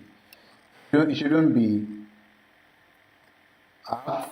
It shouldn't be half of the page. It should be the whole page. So that's why I moved this picture from here, and I moved it here to the last page. I just press enter, enter, enter, and moved into the next page, and I put the picture here. This is where the last page, the passport should fill the last page. Now you can see that I have 5 pages. Well, that's because I have an instruction page. So if I remove this instruction page, I will have 4 pages, which is what they want. They want 3 pages for my content of my CV, and the last page, which is the fourth page, will be my passport. All right. Not asking for your picture. It's not your picture. I just use this picture as an example. What they want is your passport, your international passport, including your data page. That's what they want to see, not your picture, not your just not just your picture. They just don't, it's not only your picture they want to see. They want to see your data, your passport, or your ID card. That's what they want to see. All right. So let me save this as a PDF document. Um, Save as.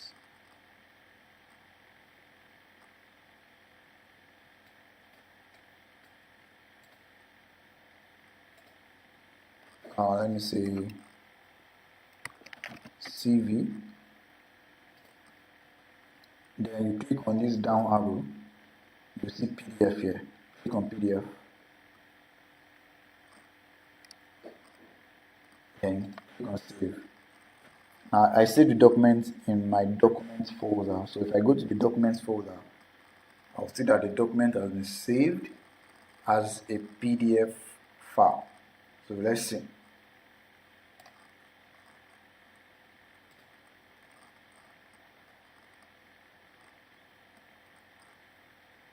So this is the document. Let me see it. Let me click on it. Let me open it.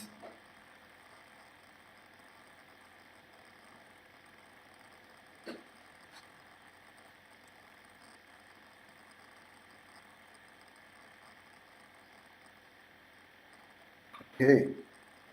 Now this is the PDF file. I can see this is my CV. CV I just made together. It's now a whole document. See how it looks. See how presentable it looks. See how it makes sense. As my Nigerian brothers will say. See how it makes sense it looks. I mean, then the last page is your passport, your international passport, your travel passports. So you can see I have 5 pages in total. So I want to, before I submit, don't submit the first page, the instruction page, when you're submitting. No. So I want to remove this instruction page. How do I do that? I have to use an online tool. So how to I have to look for an online software that can help me split this PDF file. Type search split PDF file.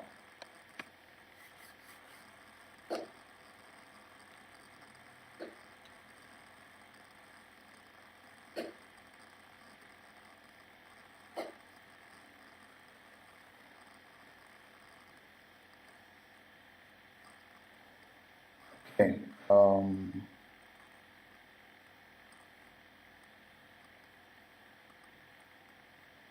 We have a lot of services that can help you do that.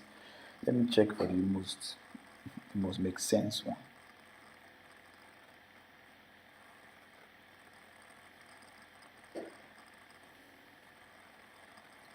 See what this website says. It says split PDF. It's an easy way to extract pages from PDF. So let me try it.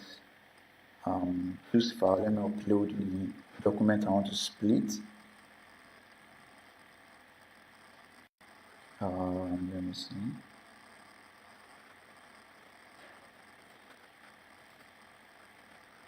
Documents. See this document I want to split. Okay, it has been uploaded. Extract page into a PDF.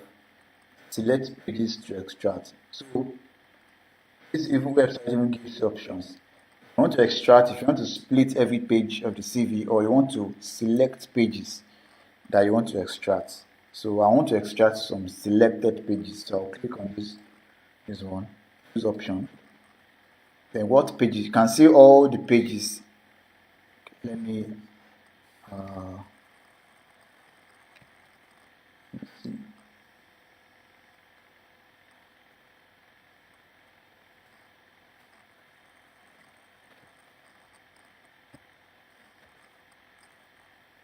Let me magnify this. See all the pages of my CV. How it's showing me. This instruction page one, this page 2, page 3, page 4, page 5. Remove this. I want to remove this page, this first page. This is my passport. So what does the instruction say? It says click on the pages you want to select. Press shift to select multiple pages at once. Okay. I want this, I want this, I want this, and I want this. So that those are the pages I want. So split PDF. Click on split PDF. So alright. Success. We've extracted all the pages you selected and created a new document. It's ready for download. So I'll download it.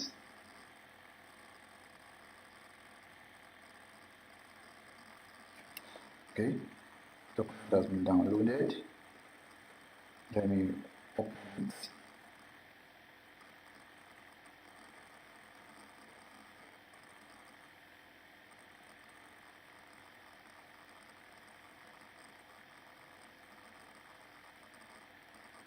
So what do you see?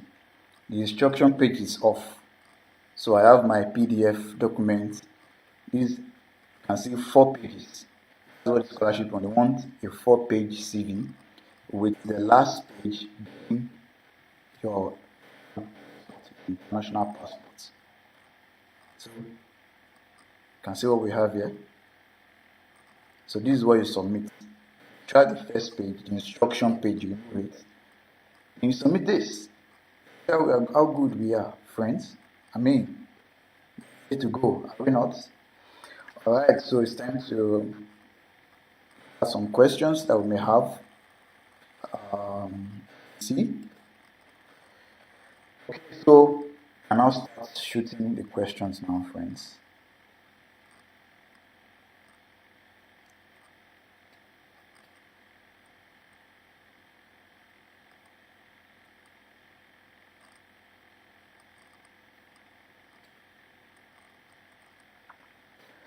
Okay, let me answer the questions we have already. Someone says, should one's work experience or experiences be related to the master's courses chosen in the application? As the work experiences listed in the demo do not perfectly match your present course of study, so what's your take on it? It's not compulsory that your work experiences matches your master's courses. But it's good if they are related in some ways. It doesn't mean that they have to be like maybe you studied, maybe you intend to study mechanical engineering. It doesn't mean that you should have done mechanical engineering, should have a mechanical engineering work experience. Most likely, your leadership experience or your civil society experience does not match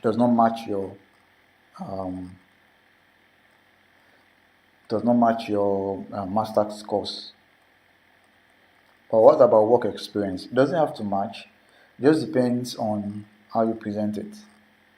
I am studying industrial engineering and management. That was what I applied for when I was applying, and I had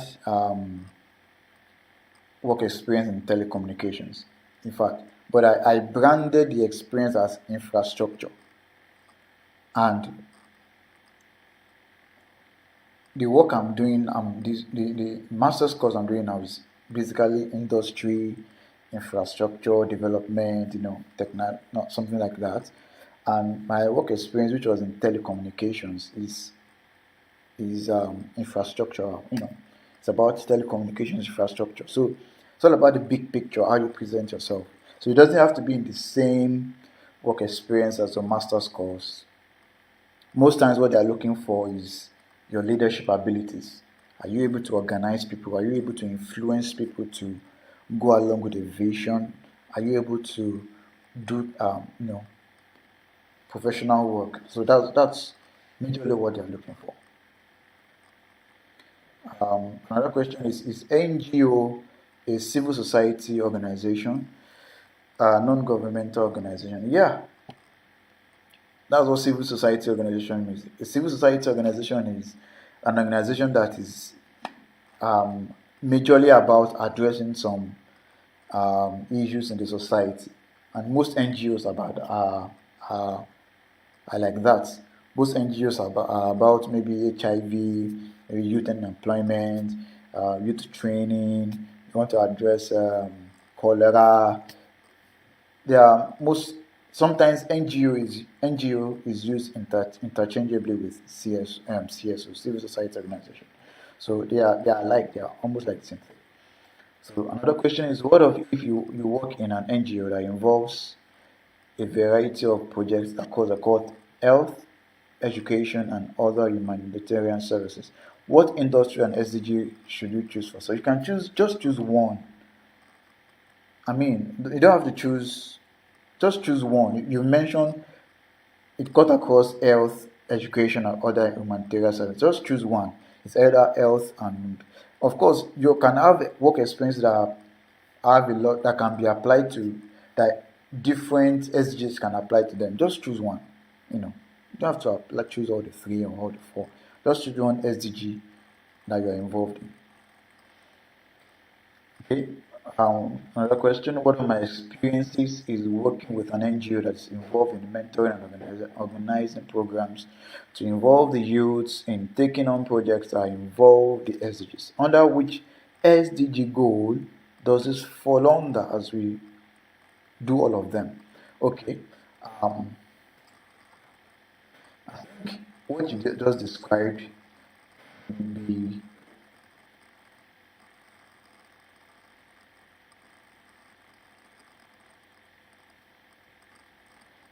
SDG 17. I think the last one. It talks about partnerships for the goal. Let's read more about goal 17.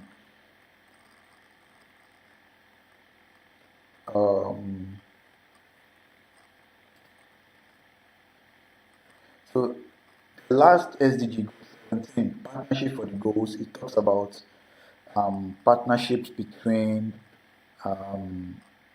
different organizations to address SDGs and everything. But most importantly, I think you don't let me go too far. I think you can just choose any one of the SDGs that apply to what you do.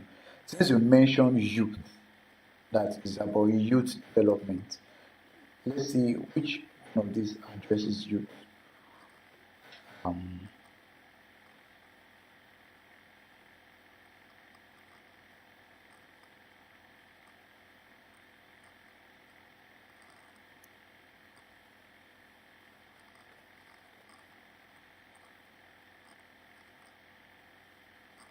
Now, since you do all of them, what I would say is you can just choose any one of the goals that is most relevant to what you do. Sometimes it could be education, quality education. Sometimes it could be gender equality. I mean, gender equality is one strong SDG that SI is also interested in. Gender equality or sustainable energy. It depends on which one you love or which one you love. I think you can choose any one of them. So another question is, can my position as a financial secretary during my undergraduate studies for my faculty be used as one work experience? If possible, how do I get to state the number of employees since I represented the faculty's students body financially? Okay, when they talk about number of employees, asking for is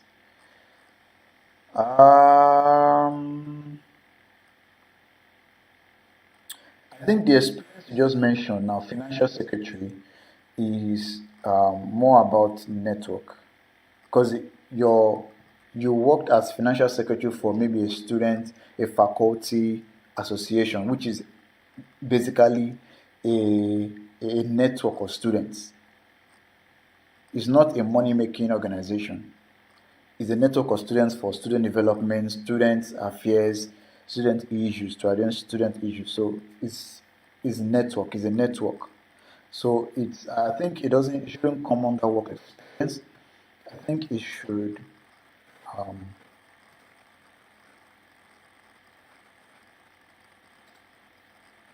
I think it should come under this part, network or civil society engagement. That's what you do. And see what I described here is a student organization. Swedish Institute Network for Future Global Leaders is a network of students. Lagos Varsity Christian Union, which was a university students organization, is sort of is a network of students.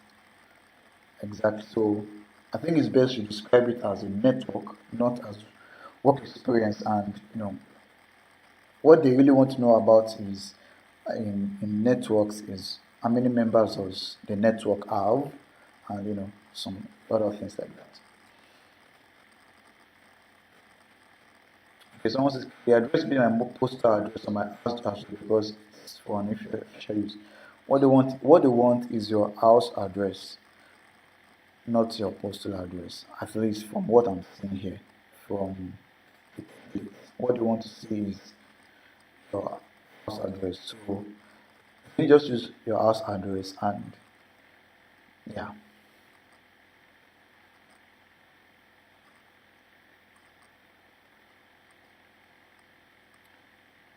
Okay, so let me see any other questions. Does NYC experience fall? Um, you know, During NYSC, I'm talking about for Nigerian candidates now.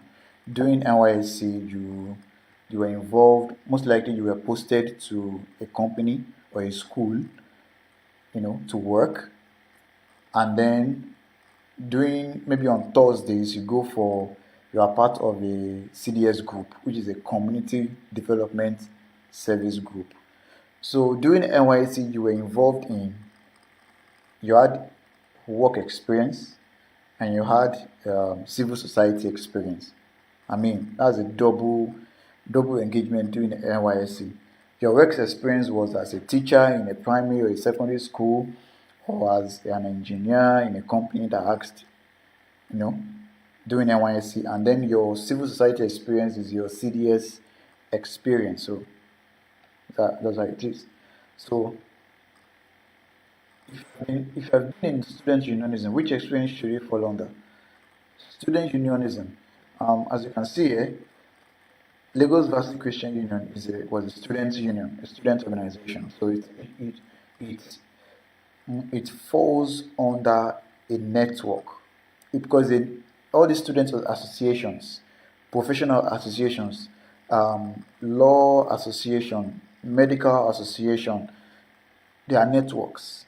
They are networks of professionals, of students, of lawyers, of engineers, of bankers, of accountants, ICANN, or they are all networks of professionals. So the most appropriate section for them is the networks of civil society engagement. Okay, any more questions?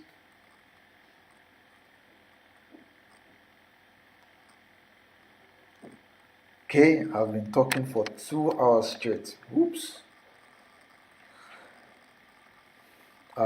More questions?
Okay, I have a question. I work as a community development officer in a district assembly. Will the number of workers be only the people in the community development department or the whole district assembly?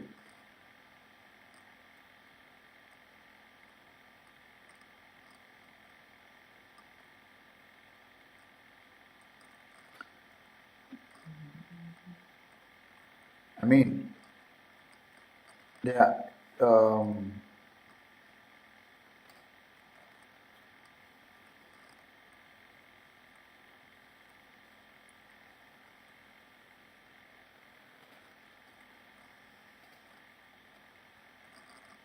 in the CV templates, they asked for the number of people you supervised, and then in the other section, in the next part, next line, they asked for the total number of people who work in that organization. So when you are talking about the number of people you supervise, talk about the number of people that you supervise. I mean, of course, you don't supervise every employee in the company. You supervise maybe two, three, five employees. The number of people that report to you. So that's what they're asking for, the number of people you supervise. Then the next part where they mention the total number of people working in the organization, what they're asking for is the total number of people who work in the district assembly, not your department alone. The total number of people who work in that organization. Yeah.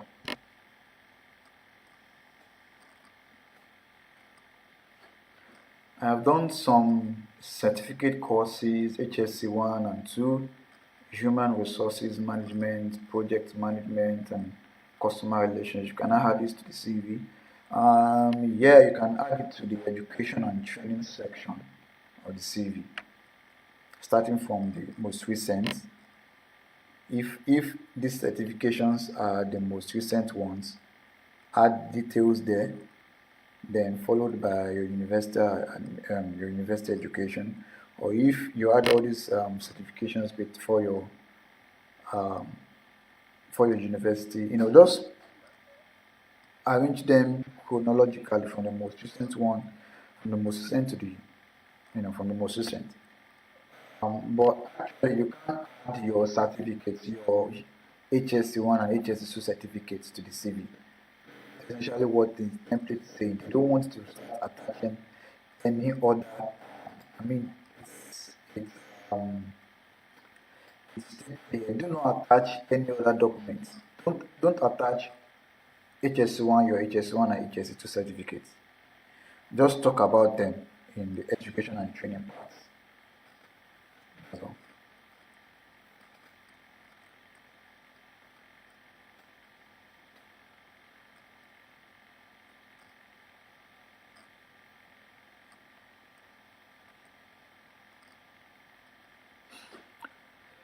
Okay, any more questions?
Is it now to repeat an experience that you have already mentioned here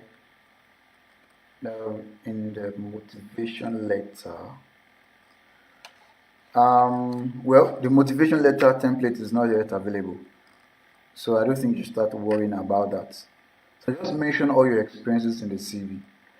In the motivation letter, what they are asking for is not your the motivation letter is there are some things that they ask in the motivation letter that it's well, let me just say, don't worry about the motivation letter now, because the motivation letter template has not yet been released. Worry about the CV. Fill the CV template with all your experiences. When a motivation letter template comes out, I'll show you how to fill them. All right. The next question is, what if one has more than 3 work experience? There's a maximum of 3 work experience for information. Should the fourth one be added to the plan? No. No, no, no. It clearly states that fill out separate entries for each experienced employer. Start from the most recent. Maximum 3 entries. I mean, if you want to win this scholarship, it's very easy. It's very easy to win it and very easy to lose it. Just follow the instructions strictly. I mean, be very strict. If there's anything that I can advise anyone applying for this scholarship regarding the templates and everything, just follow every instruction strictly. If they ask for 2 experiences, provide 2 experiences. Don't provide 3. If they ask for 3,000 hours of work experience, if they ask for at least 3,000 hours of work experience, provide at least 3,000 hours of experience. I'm talking about your proof of work experience forms. You can provide 10,000 hours, 15,000 hours, 20,000. So far, it is at least 3,000 hours. So here they said maximum of 3 entries. That means not more than 3. It can be 1, it can be 2, it can be 3 experience entries, but not more than 3. And at least one of those experiences that you are describing here, talk about your leadership experience in that job. Is one of them. You understand? Don't add a 4th work experience. This work experience. Don't add the 4th one. Just they only need a maximum of 3. Okay.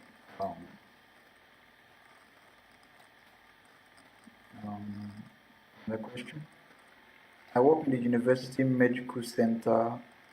When reporting number of employees, is it only those in the clinic or the entire university staff? It's of course it's not about university staff. We worked in the medical center, and the medical center is like an organization within the university. So it's the number of people that work in the hospital, number of people who work in the medical center. So it's not about the entire university staff. It's about those who work in the organization you worked in, the medical center.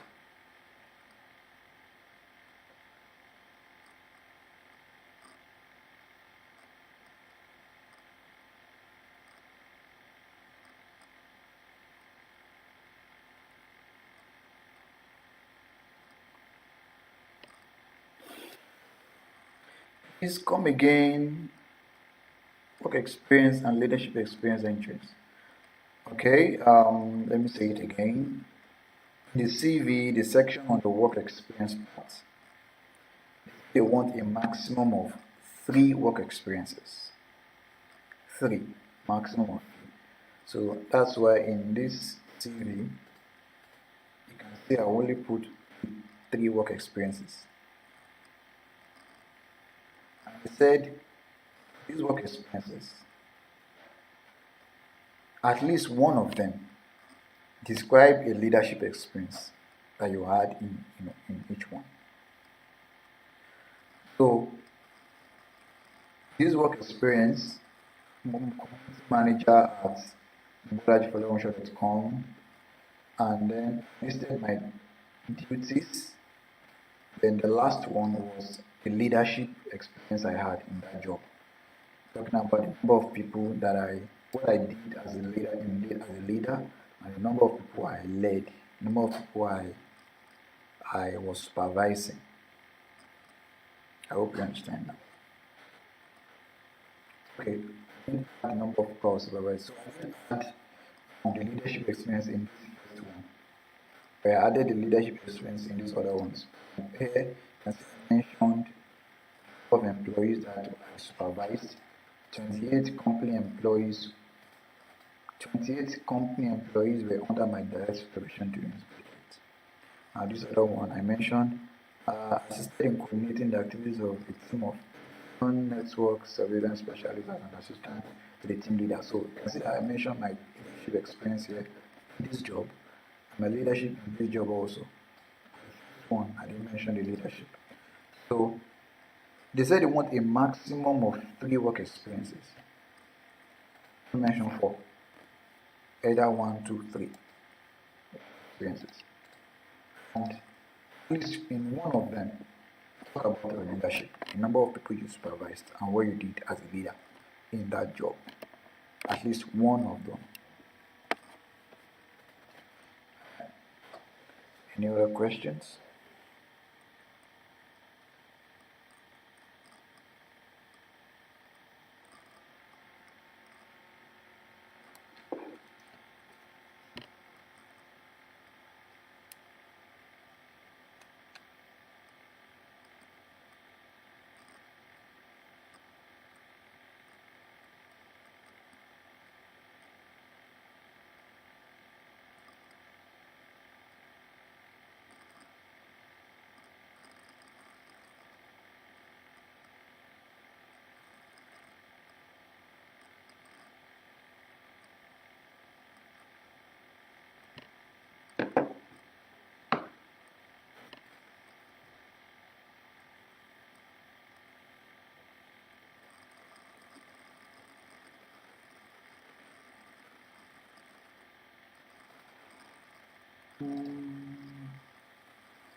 Okay. This personal information part, what if I have 3 names? For example, I have 3 names. How do you call them, right? My first name is Mobolaji, my middle name is Kola, and my surname is Falonja. So these are what appears in my passport. First name, middle name, and my surname. Name in my passport is Mobolaji. The middle name is Kola. Last name is Falonja. So you can edit it. You can have only these 3 names, or if you like, put your first name and your surname.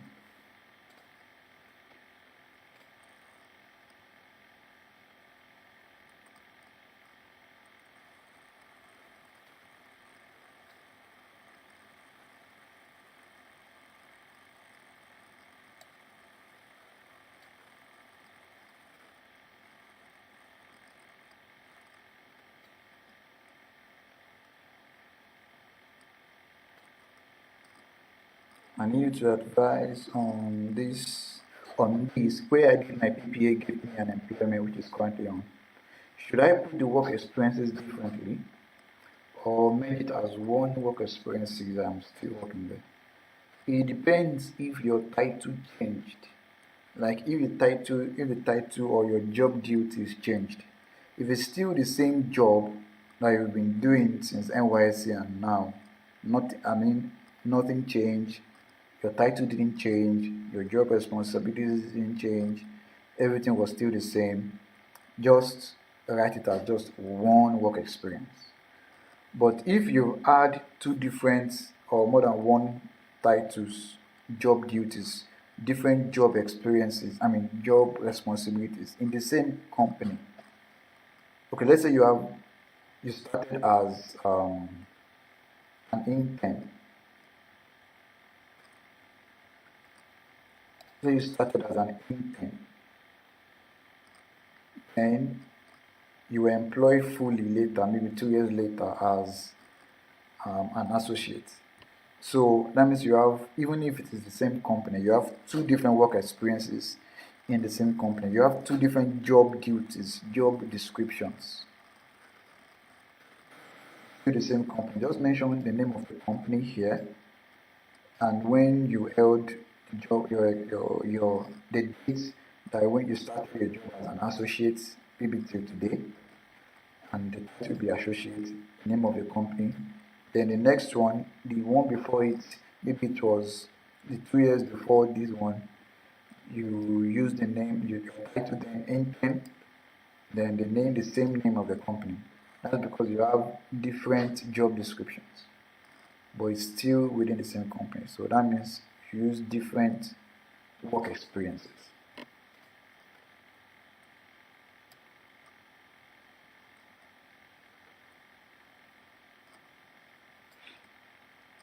Okay, on the issue of name, I was saying that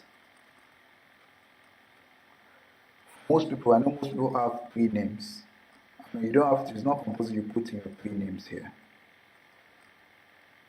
For me, I have three names, but I've chosen to use just my first name and my surname.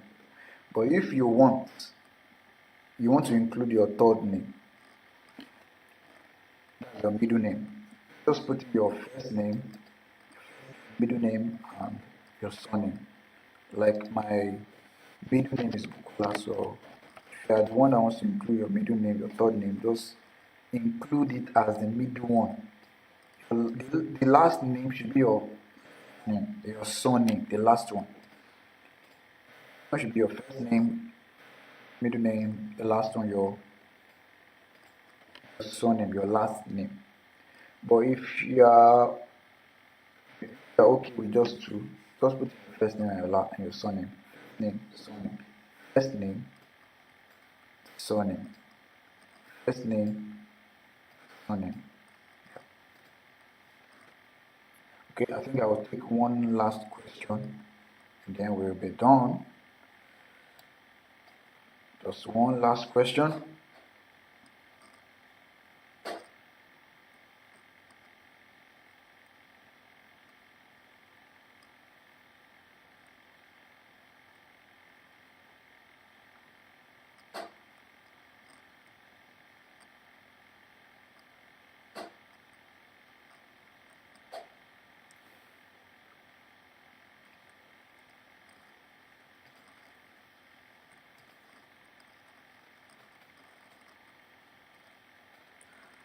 On work experience entries, meaning two work experience and one leadership experience, total three. No, no, no, no, no, no, no, no, no, no.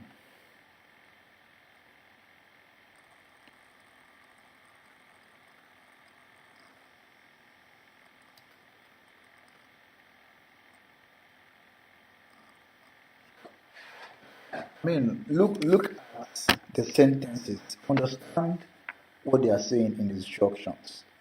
Maximum of entries. Minimum of one with leadership experience. They're saying they want a maximum of 3 experiences, and they want at least one of them should also include a leadership experience. They want a maximum of 3 work experiences, with at least one of those work experiences having leadership experience. Let me say it again. They want a maximum of 3 work experiences, and at least one of those work experiences mention your leadership experience there. They're not asking for work experience and leadership experience separately. This does separately. Not asking for a separate leadership experience. No, no, no, no. For 3 work experiences, maximum of 3 work experiences, with at least one of them, mention the mention your leadership experience there. Let me see.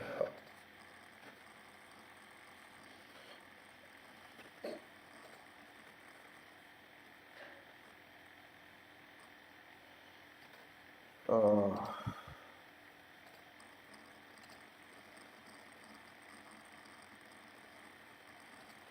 I don't know. In the template, I'll show the template later.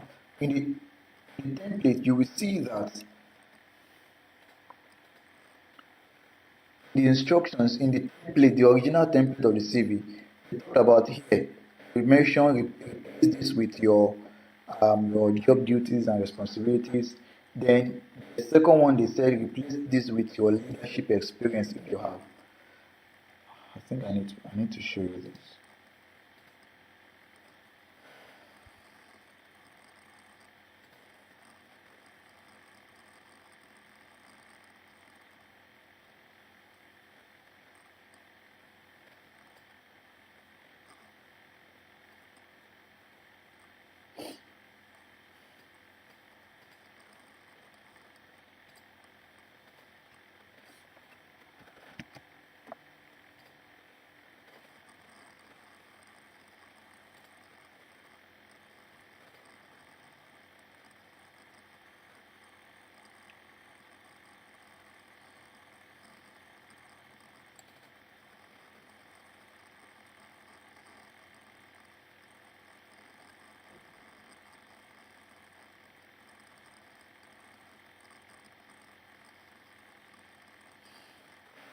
This is the original template before I started filling it. Let me increase this. Now look at the template. They said fill out the separate entries with each experience, maximum of 3 entries with minimum of one of those experiences having leadership experience. Now look at it. It says the first one says replace with main tasks and responsibilities. The second one says if you were in a leadership position, describe it briefly and indicate how many employees were under supervision. So that's what they are asking about the leadership experience. They're not asking for a separate leadership experience part where you mention your leadership experience. No, no, no. In that work experience, did you have a leadership position? Talk about it. That's what they're saying. Not an entirely different section like this for leadership experience.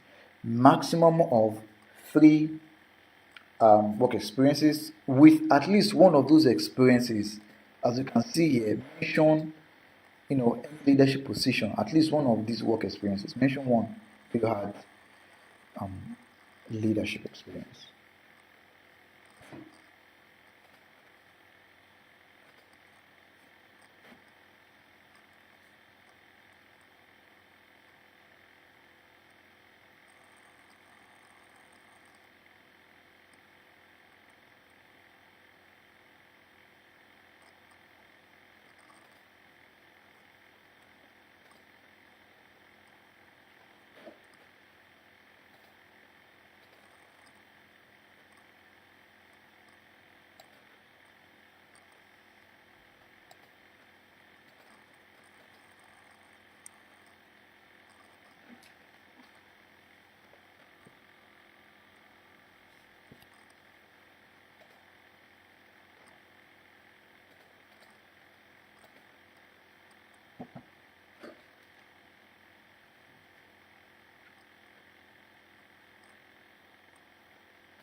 I'm sorry for the break in transmission, sort of.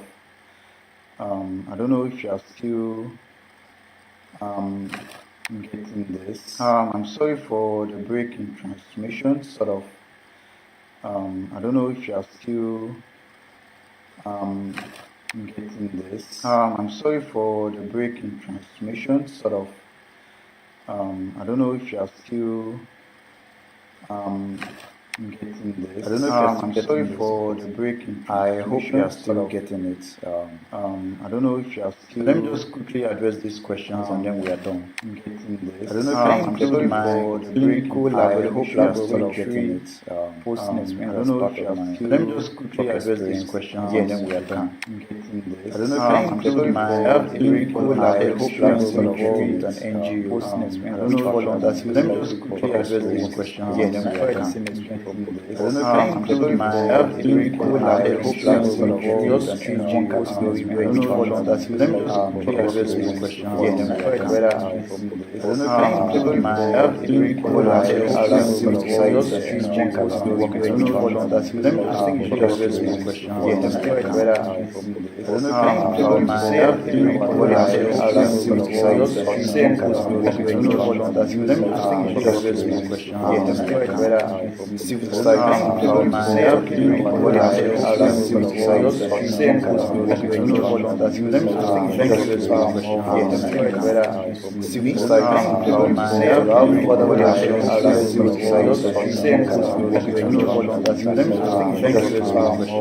done. I don't know if you include my clinical laboratory just fall under let me just quickly address these questions and then we are done. I don't know if you include my clinical laboratory just fall under let me just quickly address these questions and then we are done. I don't know if you include my clinical laboratory just fall under let me just quickly address these questions and then we are done. I don't know if you include my clinical laboratory just fall under let me just quickly address these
Sorry, okay, let me quickly say this. I think the last part, my voice was reverberating somehow, so I need to say what I said again.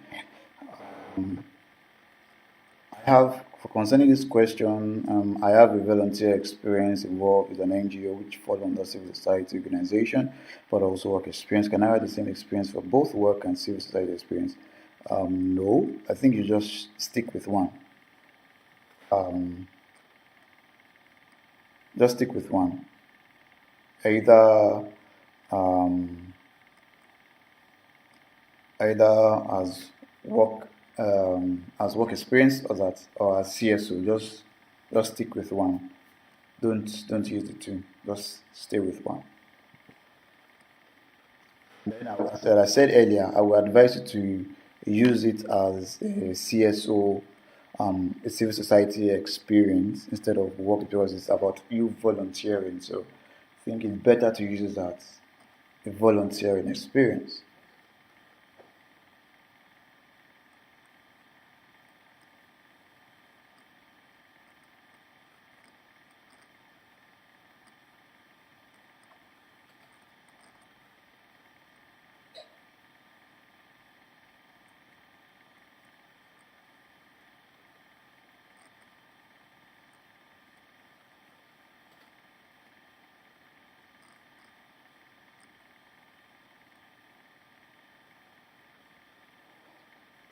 So I think that will be the end. We've been at this for more than 2 hours. We're going to close to 3 hours now. So I think we will stop now.